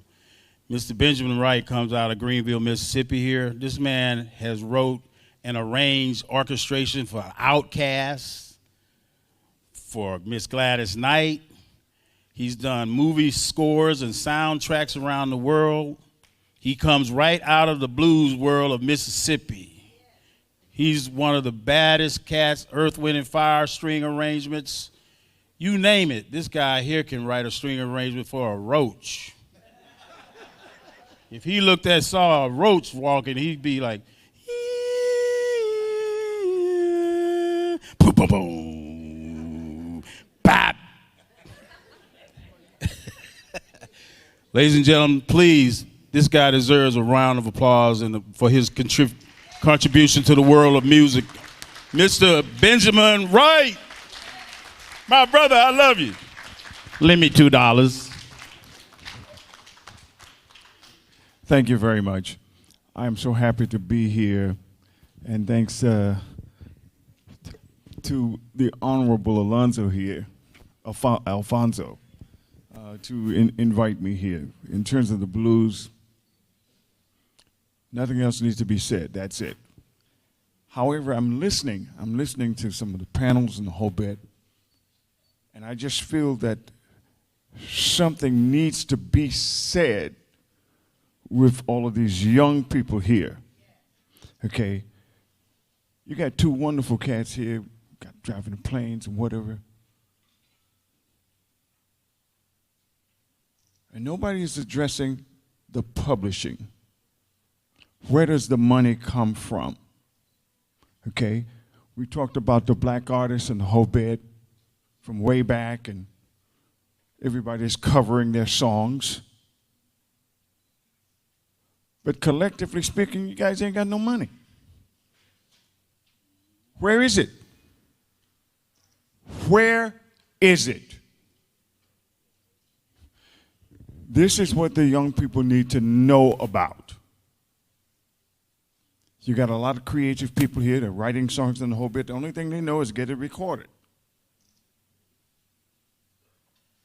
What about the business? Who's talking about it? I'm from Greenville, Mississippi. And it took me a long time to figure out, where's the money? Been blessed beyond measure. I think I've written for every superstar artist there is. And it's still happening. I'm on the charts today. Okay? And I'm over 70 years old, so I'm no rookie out here. But in terms of the money, I can write a chart. Oh, Mr. Wright, I'll charge you 20 grand to do a string arrangement. We might do several this week. But where are the multi-millions that this work is generating? In my opinion, especially Alfonso, you're an educator, and you've been in the business a long time. You teach cats how to play, et cetera, et cetera, et cetera. That's easy. In a sense, it's easy. But where is the trail of money? All right, I'll shut up. No, keep on, man.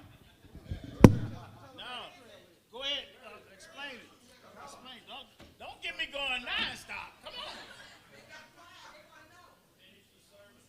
Come on. Don't y'all want to know where the money is? Me too.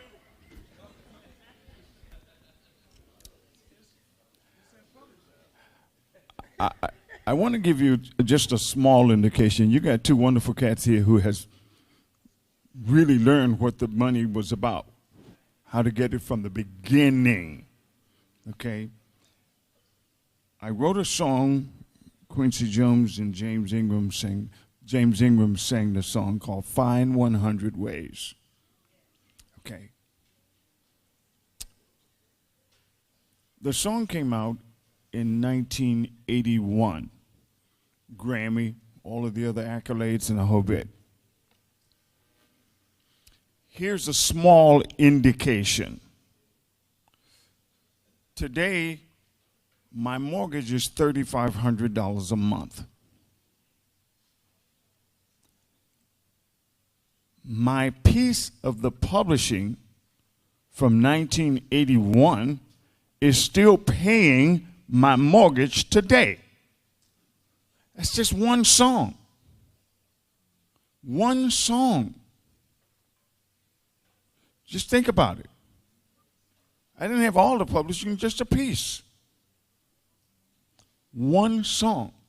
So when you're writing something, the whole bit, go online. ASCAP, BMI, CSAC, whatever, and find out how to get your stuff published. I think it's been a long time since I dealt with that arm of it, but I think in terms of publishing, you need a release to establish your publishing company. You need to do that. That's the trail of the money. God bless you.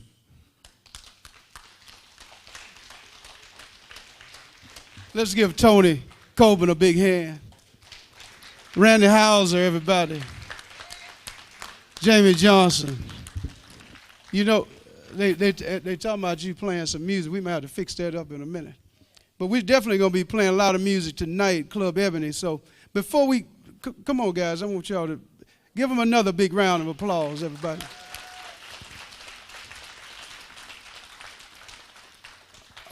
More importantly, you know, everything is being filmed here. We're putting together information that can be used, you know, throughout and documenting what we're doing about this music. And more importantly, we're just always trying to remember B.B. King. So I think that's very, very important. Yeah, come on, guys, take a seat. Yeah. So what we're going to do right now, I love you, man. I love you more. We're going to get you back on the drums, though, because we're about to do something a little bit different. $1, I'll do it. No. You just heard what business say, where's the money? Yeah, you said, where's the money? What the hell you talking about? I do want we have the next section, the next thing that we're talking about, we talk about songs and covering songs. As great as Elvis Presley was, he learned to pick the songs that he wanted to play, and they all came from somewhere else. So if you think about the industry, and Ben's talking about making money, black people weren't allowed, in 1917 when they started recording, black people weren't allowed to record. So you had bands came out of areas, let's say the original Dixieland band that was representing the music of Dixieland music out of New Orleans. Well, many people heard those recordings way before they heard real Dixieland bands. And so when they finally heard African-American musicians playing that music, they thought that it's not really, we didn't get the real deal from the recording. So then people started looking for those musicians to get them into places of entertainment. Matter of fact, you can go and look at Louis Armstrong's record. Louis Armstrong had the mafia, as it was called, behind him at some point. And they knew his music was important, but they also knew that by his music being in their clubs and their places, they were going to draw people and crowds and so forth. So the money followed. And that music has always been important that way. So there was a song called Hound Dog. Where's Ray Neal? Yeah. Ray spent, you come on up. I'm going to let you talk about this because I know a lot of things, but I know a lot of people in the music that it represents. But Ray spent a lot of time with Big Mama Thornton in his early years, and you have to tell a little bit about the Neal family, which I don't know, which number are you in the Neal family? The third. You the third one? The third. There's 10 of us. Yeah, so go on and tell us about your time with Big Mama Thornton and what it was like for a woman, which of course Tina's going to talk about a little bit later, but for a woman to have a song that Elvis Presley did, and of course today we call it go viral. Yeah, I started with Big Mama in 1981. I was 21 years old, touring Canada, Toronto, Montreal, and I got a picture on my phone I keep with me all the time. And when people say, oh, you too young, you was too young to be, I pull that picture out. I don't even have hair on my face or nothing. Weigh about 130 pounds. Oh, yeah, with Big Mama Thornton. And Big Mama used to mix gin and milk to drink because the doctor told her she had ulcers and she didn't want to have surgery. And she didn't want to stop drinking. And I just couldn't, well, I'm not a drinker. Never did. Don't smoke, nothing. But I used to look at her and I say, man, that she won't live long. And I think she died in 83, 84. Right after I quit the band and moved back to Baton Rouge. But that's right. Yeah, she died right after I left the band. And I couldn't believe that a surgery would have saved her life. And she just didn't want to do it. And she continued to drink and mix it. And she used to pass her milk jug around the bandstand. And everybody drank out the jug. But I turned it up like, but I wouldn't know. I don't drink. But that was something I just couldn't, at being a young man like that, I couldn't understand why she wouldn't have had a surgery. And she passed away from that. From drinking but I had a lot of experience on the road. Like I say, 81, Big Mama Thornton, Muddy Waters, played with Muddy, Mr. Bobby Blue Bland for 8 years. That was my second mom there. She kept you in order, I tell you. When that bus used to get out of control, on the bus, we doing whatever we want on the bus. And the next week, Miss Bland walk out the house with her suitcase. The bus fit to get straightened out. Miss Bland ain't taking none of that. We used to get over on Bobby. He'll sit back there, he wouldn't say a word. Miss Bland get on the bus and straighten the bus out in about 30 minutes going down the road. The whole band will change. Remember them days? Yeah, and I mean, from there, you know, I just been blessed. Because, I mean, I played with Lil Milton, Bobby Rush, you name them, in the blues field. And my dad had 10 kids, and all 10 of us was musicians. And that's all we ever did.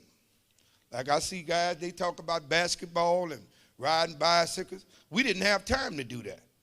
My dad wanted a band, and he lived to raise his band. And we played with my dad till he died.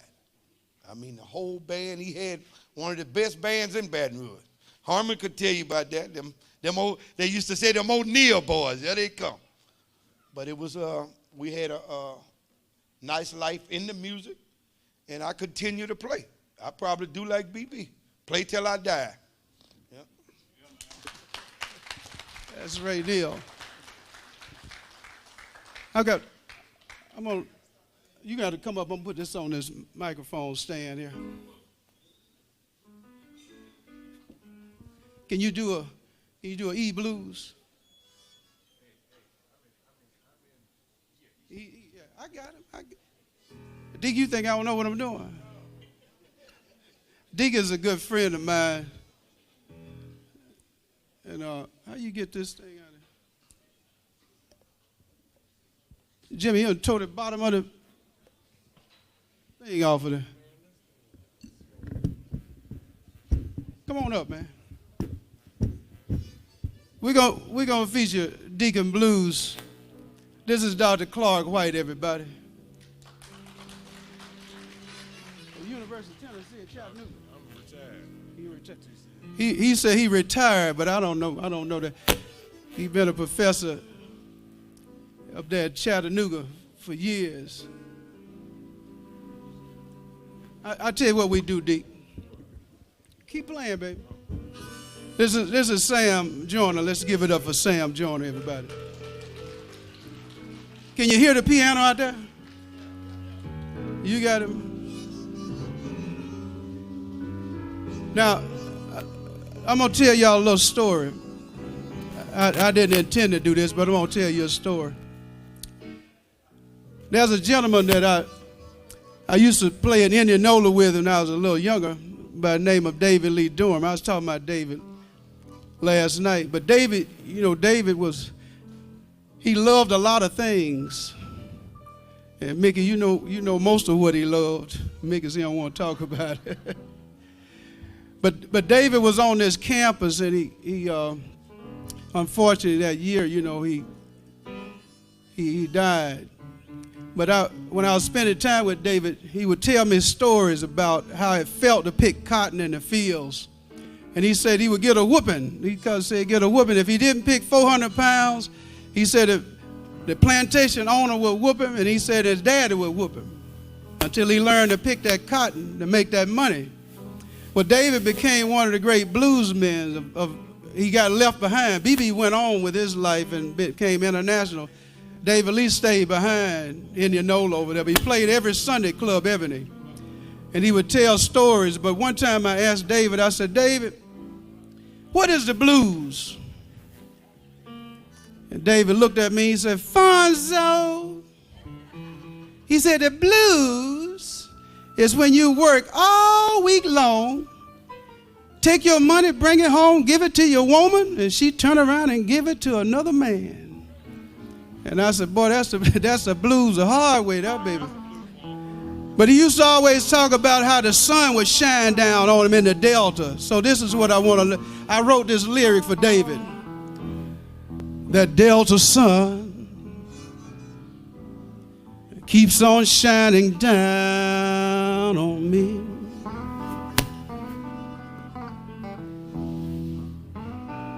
Red hot yellow Delta sun keeps on shining down on me.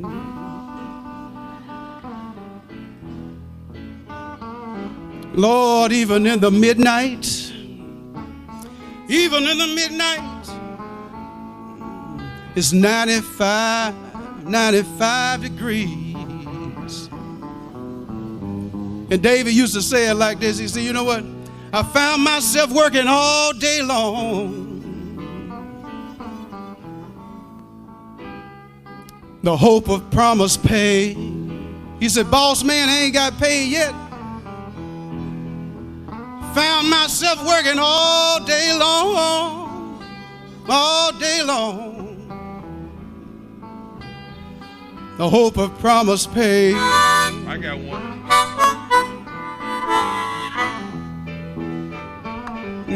After working down in the Delta,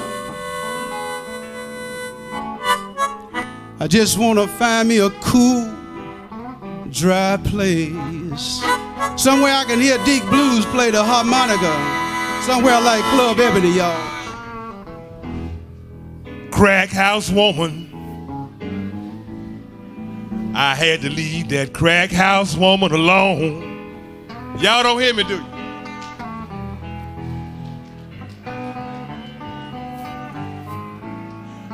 Crack house woman.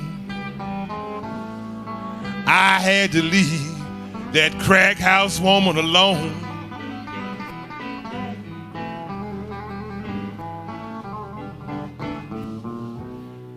She took all my money, my good loving.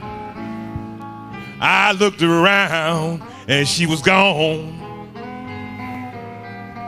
Let me tell you about her. Can I tell you about her? Crack house woman. She used to be a cheerleader at Mississippi Valley, but she became a stewardess for Delta Airlines.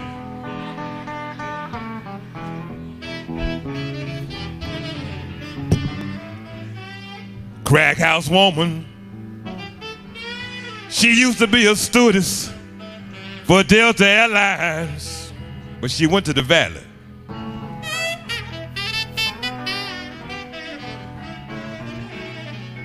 But when she started smoking that crack cocaine, that Delta Airlines stewardess had a new way of flying.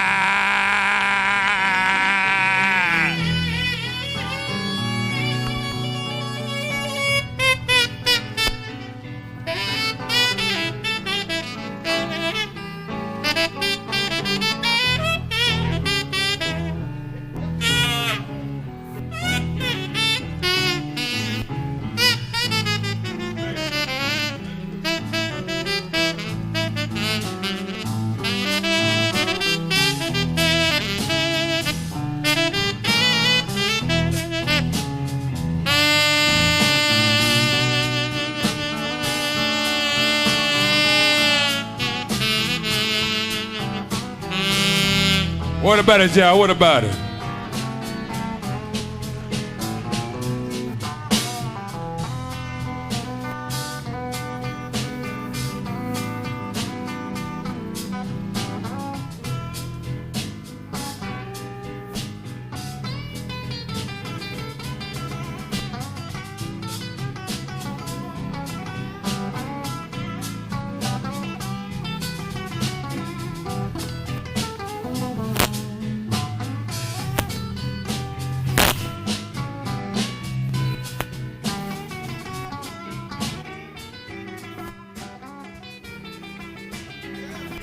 All right now. Oh, yeah.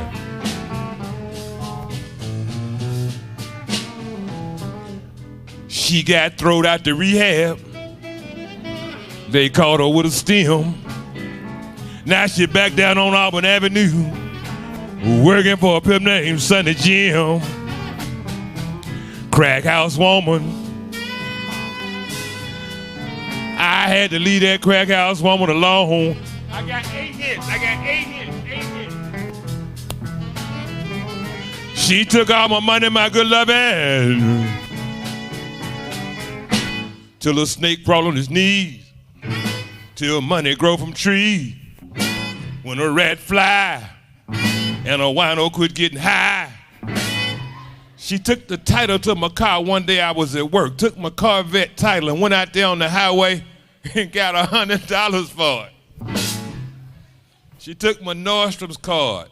She even took my Cub Foods card.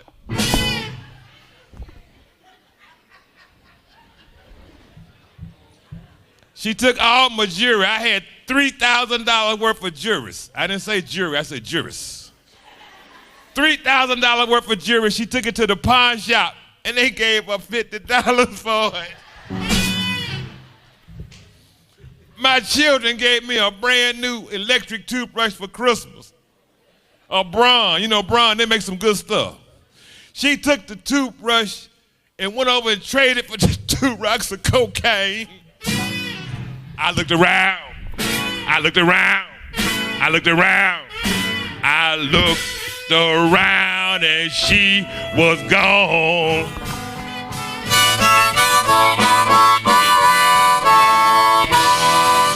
All right, now leave that crack alone.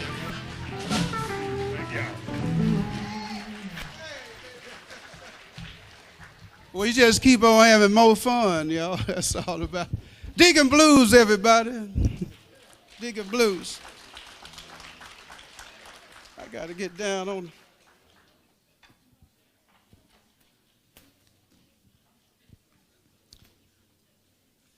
I got some important people I want to talk about, but I can't talk about everybody.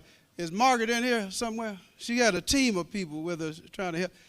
Ladies and gentlemen, Margaret Clark, and I'm saying this with all my heart. Most of you know I left the state of Mississippi, but I entrusted Margaret to help us pull off the B.B. King Symposium this year because somebody had to do the work, and it wasn't going to be me. So, Margaret, thank you so much for doing it and pulling all these people together. Yeah, please do. Yeah, give her a big. Y'all like y'all afraid to tell somebody thank you. That's the beginning of a good life when you tell somebody thank you. Can y'all do one more thing? Everybody just give her a warm round of applause. Thank you. Now, when you edit out the sad little clap and put the good one in, all right? Let's do that. Yeah, I'd like to bring to the platform, where's June? Oh, come on up, darling. Yeah, y'all come on in and enjoy life. It's a good gathering.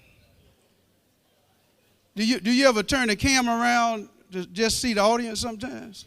You don't think about stuff like that? Oh, you do some of the audience? I'm just messing with you. I don't know.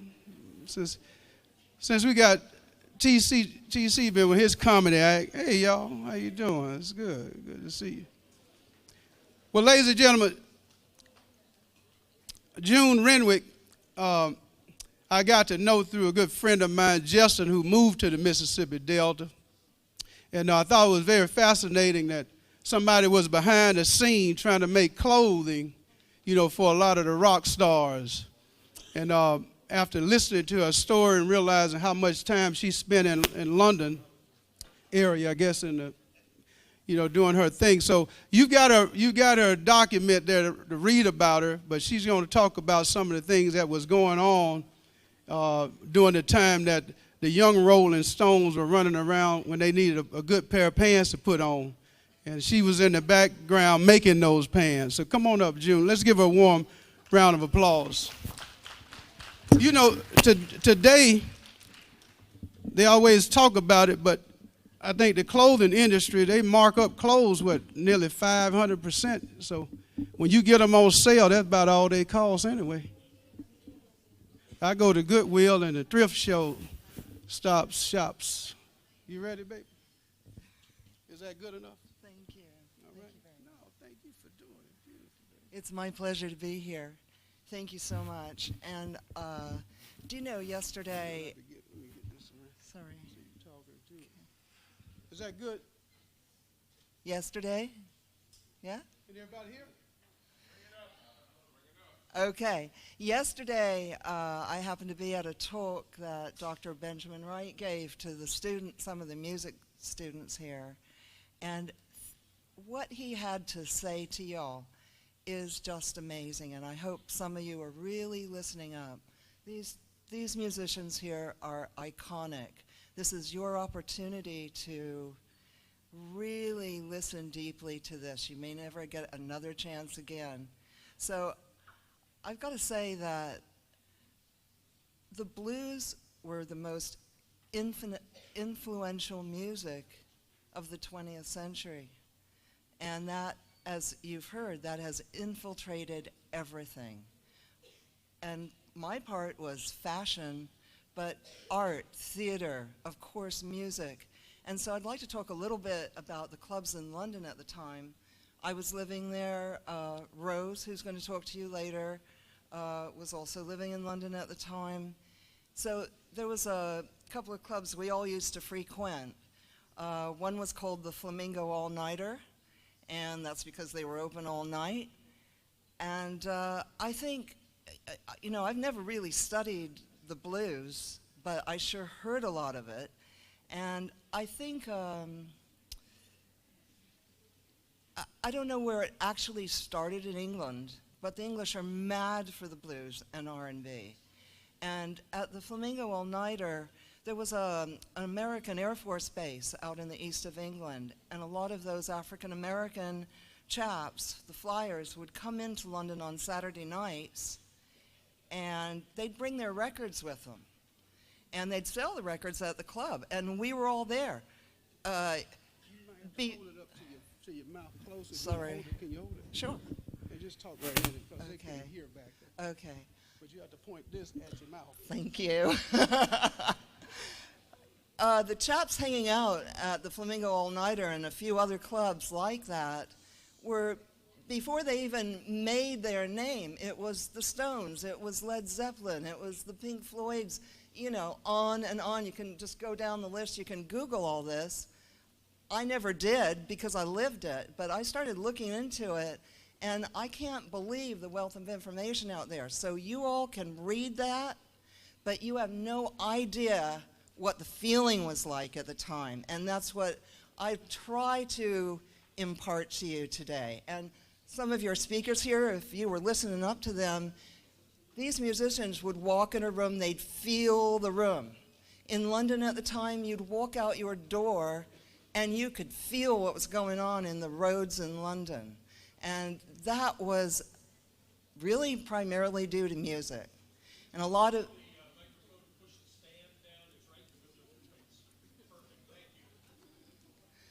So what I'd like to say is how all of this dovetailed into being what our lifestyle was in England at the time. And actually, we were all young like y'all, and we just had everything ahead of us. We were positive. We thought we were going to change the world. Kind of musically, it did. And you're still listening to that music 50 years later, for goodness sakes. That's pretty amazing, right? So the clothes.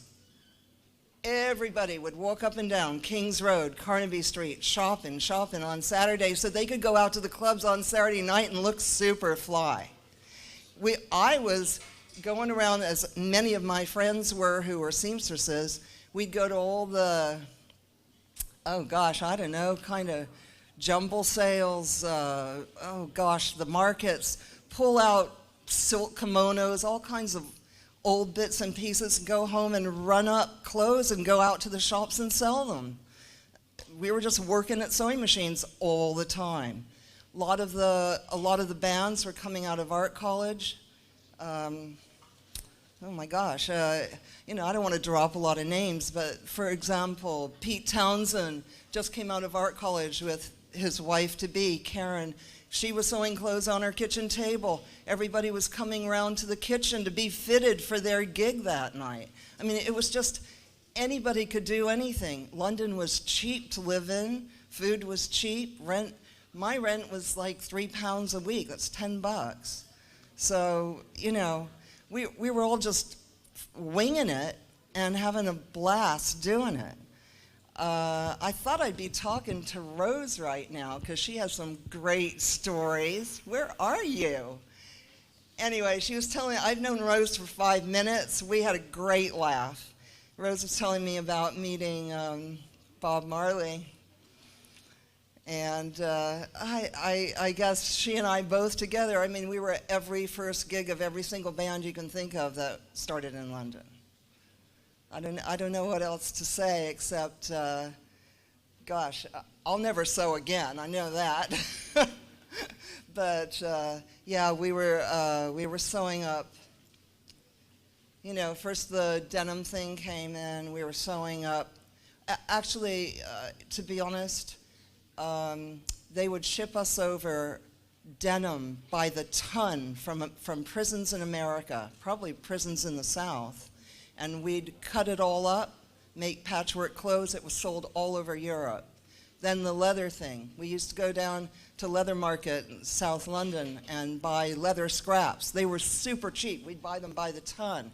Come home and make jackets, trousers, long coats, you name it. I made my daughter a little leather jacket when she was 1 year old. So, you know, the fashion was amazing. And when I look around here right now, I can see remnants of that fashion right here. There's girls sitting right here with a fringed vest. I mean, there's a lot that's changed, but all of that stuff is just carrying on. So as students, Dr. Benjamin Wright was really trying to give you a clue in.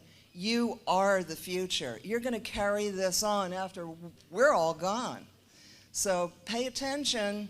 I got to say that a lot of people in the 60s weren't really paying attention. We were just having a good time living the life.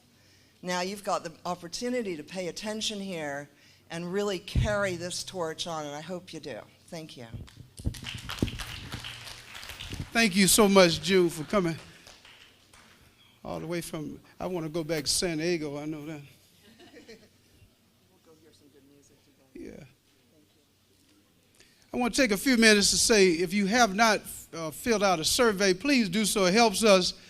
The ways we get monies to help bring some of the people in and fly them and to transport and, you know, do honoraries and so forth, we do it through grant monies, and sometimes with the grants we have to have evidence that people attended these programs. So if you will, be so kind to fill out the surveys. It helps us too to understand, you know, some of the things that we need to do to make things better. So please take the time to do it, and it helps us out a lot. Also at this point, I want to bring to the microphone one of Valley's professors, one of my dear friends, Mr. Spence Townsend. And Spencer's going to come up and talk about, we have high school, middle school students who presented art, which was judged, and those students are winning in excess of, what is $10,000? He said 10,000. So next time, put you some art in the thing so you can get some money. We're going to talk about the winners. Hey, everybody. My name's Spence Townsend. I'm an assistant professor of art here at Valley, and I'm happy to be here. And if you haven't already had a chance to come up and look at the artwork here, I'd really encourage you maybe during the lunch break to come check it out. We've got some beautiful work for you to look at. So first, I'd like to just recognize all of our participants today, and all of our participants are going to receive a certificate of participation, and after I announce everyone, I'd like for you to come up and receive your certificate. So we have some participants, some art students from Valley State. I'd like to announce them first. We have work by Stephanie Davis, Jamarcus McCall, I think Jamarcus is over here, Michelle Hart, Stephanie Davis, I already said, Torrance Davis, I think Torrance just left, okay, and Jalen Walker, okay. We have some artwork from Gentry High School in Indianola. All right. Armani Bell. All right. Armani Bell. Tori Davenport. Dantes Burton. Jakayla Griffin. Ashton Stevens. Ryan Kieran Brandon. Did I say it right? Okay. Dontarius Roscoe. Okay. And then from Wooddale High School in Memphis, we have an entry from Tamirical Carruthers. Really beautiful collage back here. And then we have a mystery piece that just kind of appeared over here today, this Robert Johnson painting by Marshawn Street. Anybody know who is that? Are you here? Good work. Cool. I love it. Okay. So now for the winners. Okay. Third place for his piece entitled B.B. King is Ryan Akiran Brandon. Congratulations. From Gentry High School. Great work. In second place, Mississippi Valley State student Jalen Walker for her piece, The Thrill Is Gone. Is she here? Okay. And first place for his piece, Blues Boy Duo, is Tamirical Carruthers. Great work. So the work was juried by Cheryl Thornhill, the executive director of the Museum of the Mississippi Delta, and she really took her time and picked out her favorite entries. So now I'd just like to welcome the participants to come up to the stage and get your certificate. And thank you again. Thank you, Mr. Townsend. What happened to my band? Yeah, I need to get a band back on the stage. So, yeah, I need the musicians back. Yeah, well, come on up. You come on and play too. Anybody, get somebody on the drums. Somebody on. We're gonna do a little tribute here in a minute to B.B. King and Lucille.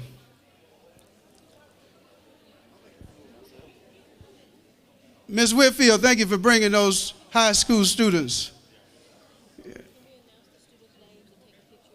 Yeah, can we get the students up to do a photo shoot right quick?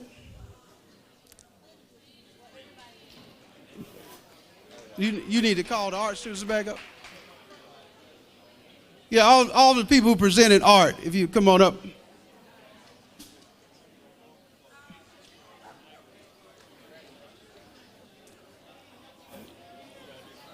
That's good. Hey, what's happening? Ernie, how you doing, man? You made it out. All right, if I can get the musicians back up on the stage, we're going to do a little music here for everybody. Where did everybody's trying to get out to lunch. We're going to eat lunch anyway, so y'all hold on. I don't think so. No, I don't think we have a bass player. Hey, guys, cut it. Yeah, I still need, who do we need? We still have a bass player. We need a, where did Robert Sherrill go? He's already gone back over. Oh, Ray, I want you to take who's got the Lucille?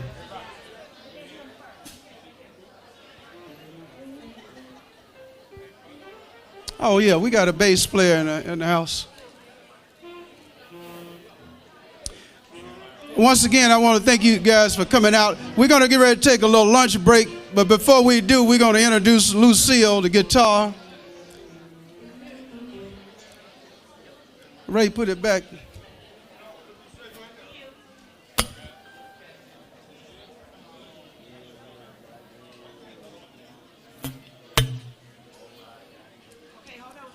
Yeah, this guitar right here with BB's signature on it. BB signed this one. It's called Number One.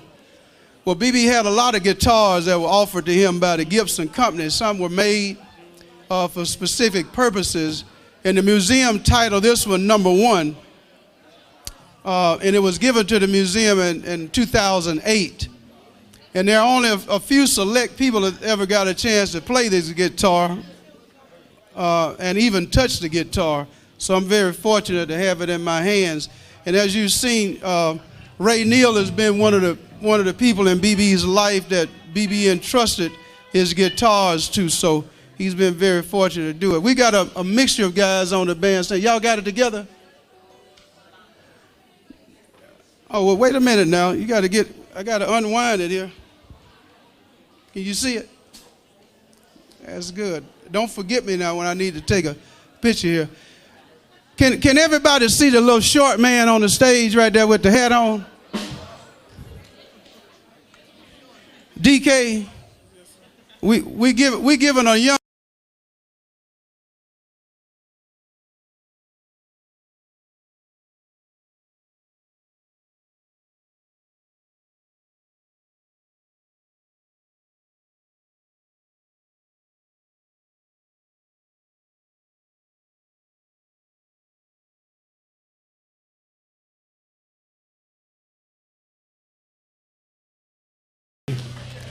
You blocking Mick. We already can't see him.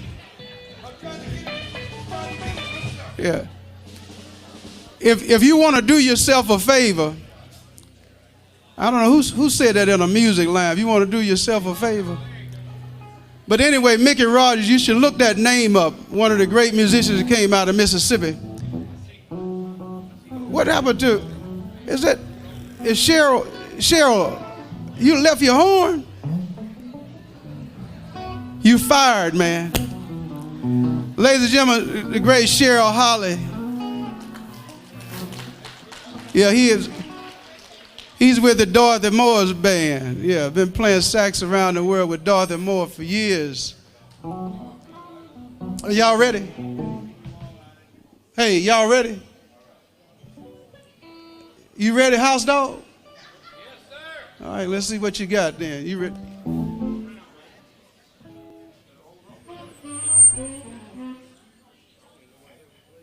Y'all got a song? All right, let's do it. Knock it out.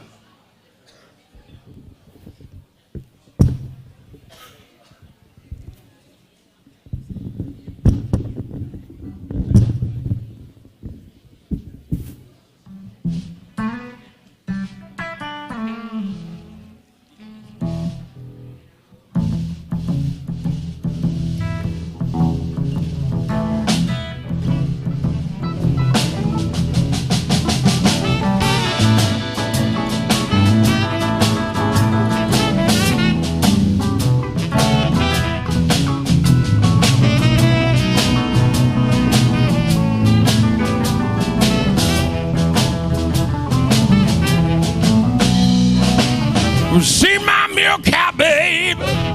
Mama sent her home. Ever see my milk cow, babe? Mama sent her home. Well, I ain't had no milk and butter, mama, and my milk cow been gone. I woke up this morning, I looked out my back door. Could tell my milk cow, tell by the way that she lows. If you see it, baby, my mama sent that on. I ain't had no milk and butter, mama, since my milk cow been gone. Come on, Mickey Rogers.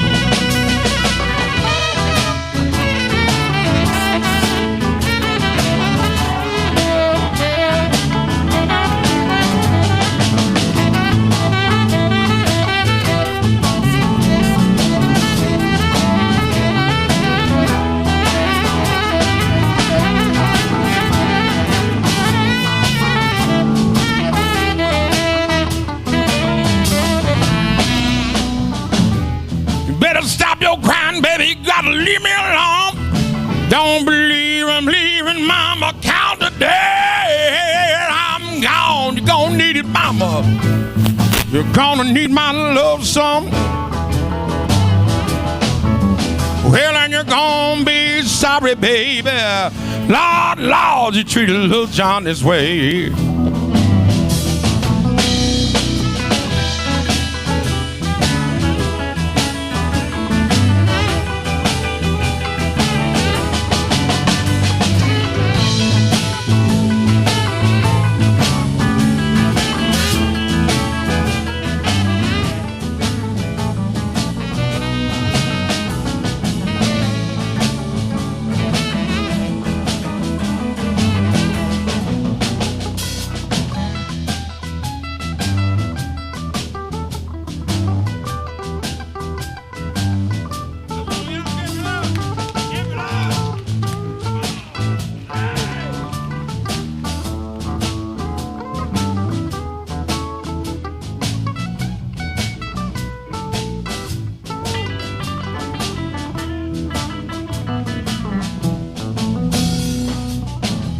Well, good evening.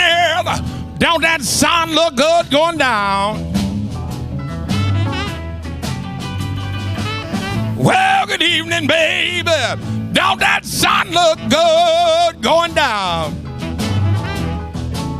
Well, don't that army cot look lonesome when your lover can't be found?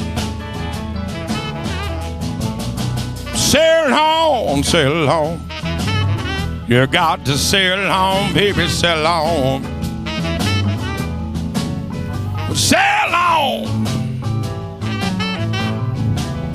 Lord, Lord, you got to sail on. Ooh, Lord, you got to sail on, sweet mama, God, I'm gonna lose my happy home.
Well, good evening. Don't that sun look good going down? Well, good evening, baby. Don't that sun look good going down? Well, don't that army cot look lonesome? Hey, when your lover can't be found, Lord have mercy now. Settle on. Sail on, baby. Oh, sail on, baby. Lord, you gotta sail on. You gotta sail on, sweet mama, now. You gotta lose your happy home.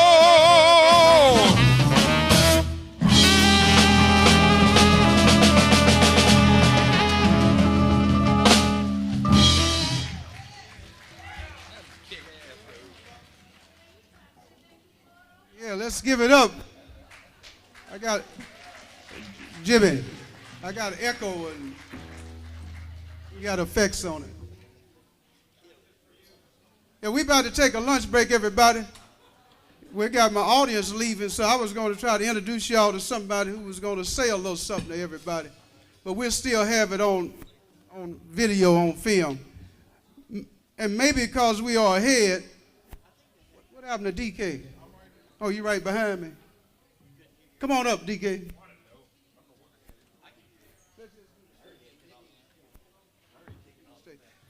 We got a young brother here known as DK. He's been helping us along the way today. But I want to make sure that everybody recognizes that B.B. King intended for his guitar to still be pronounced by young people, whether it's that guitar or any guitar. It's passing the legacy of his sound down, as we call it. Mr. King, Mr. Walter King, you be so kind to come to the stage. We're gonna. What happened to my band? Everybody left it. Oh, they're trying to do. Hey guys, we're gonna still need a bass player. What happened to the? We need a bass player and a drummer. Yeah, we need a bass player and a.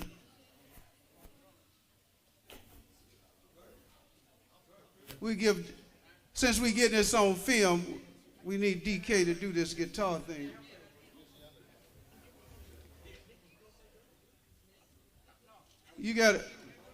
I got a special friend here that helped us get a bus load of these students down there, Mr. Malcolm Shepard.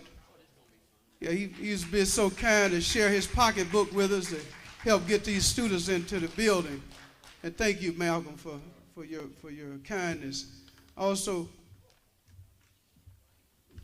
y'all all right up there? Yeah, let's do this thing. Don't worry about the students.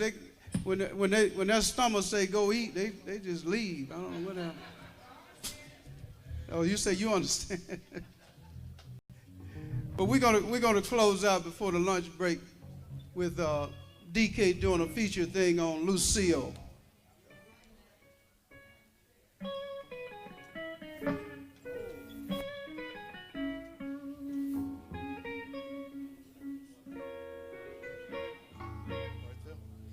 You ready, DK? Yes, sir. All right, let's do it.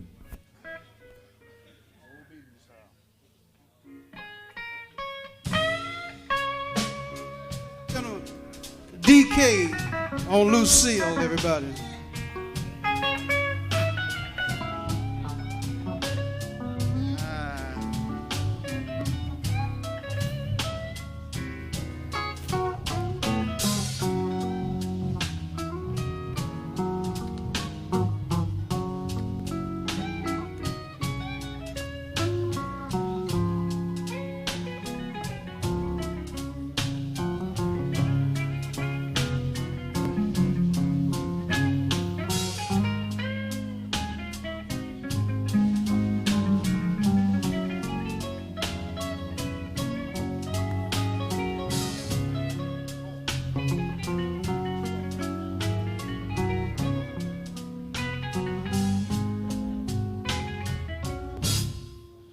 When I first met you, baby,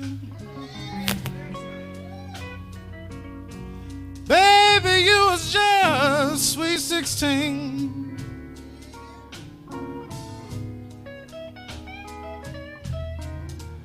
When I first met you, baby,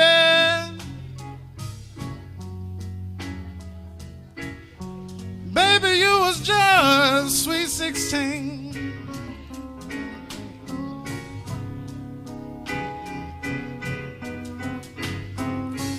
You just left your home now, baby. Oh, the sweetest thing I ever seen.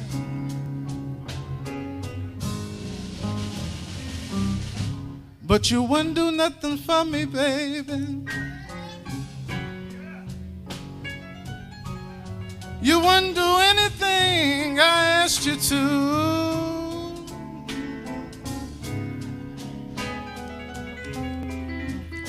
Yes, you wouldn't do nothing for me, baby.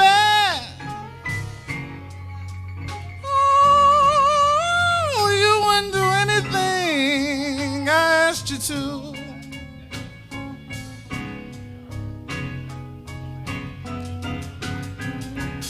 But there's nothing in this world, woman, baby, ain't nothing I wouldn't do for you. So this is what I tell her. I told her this. You can treat me mean, baby, but I'll keep on loving you just the same.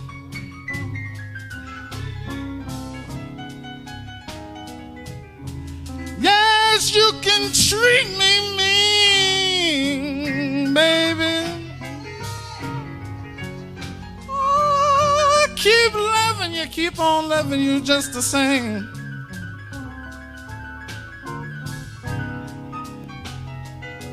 I can't wait to tell my exes this. But one of these days, baby, you're gonna give a lot of money to hear someone call my name. Oh, sweet 16, baby, sweet 16. Ooh.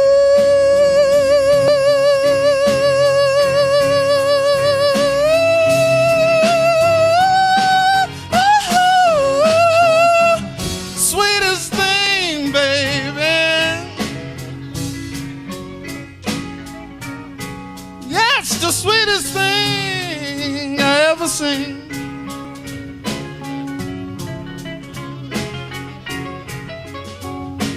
Well, you know I'm having so much trouble, baby. Baby,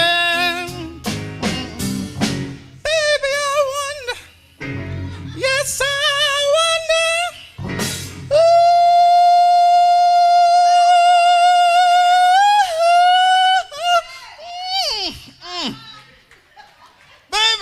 What in the world's gonna happen to me?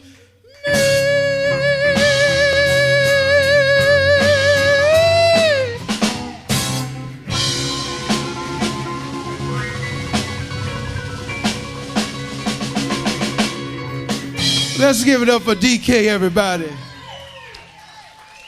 Do we have any instructions about lunch? They're gonna follow this beautiful young lady right here, Dr. Kathy Golden. We got lunch prepared for everybody down the hallway here. So, see if they would have been so fast, we might have fed them too. So y'all, please be my guests. We're gonna go down and grab a little lunch together. We'll be back and do the second half of this thing.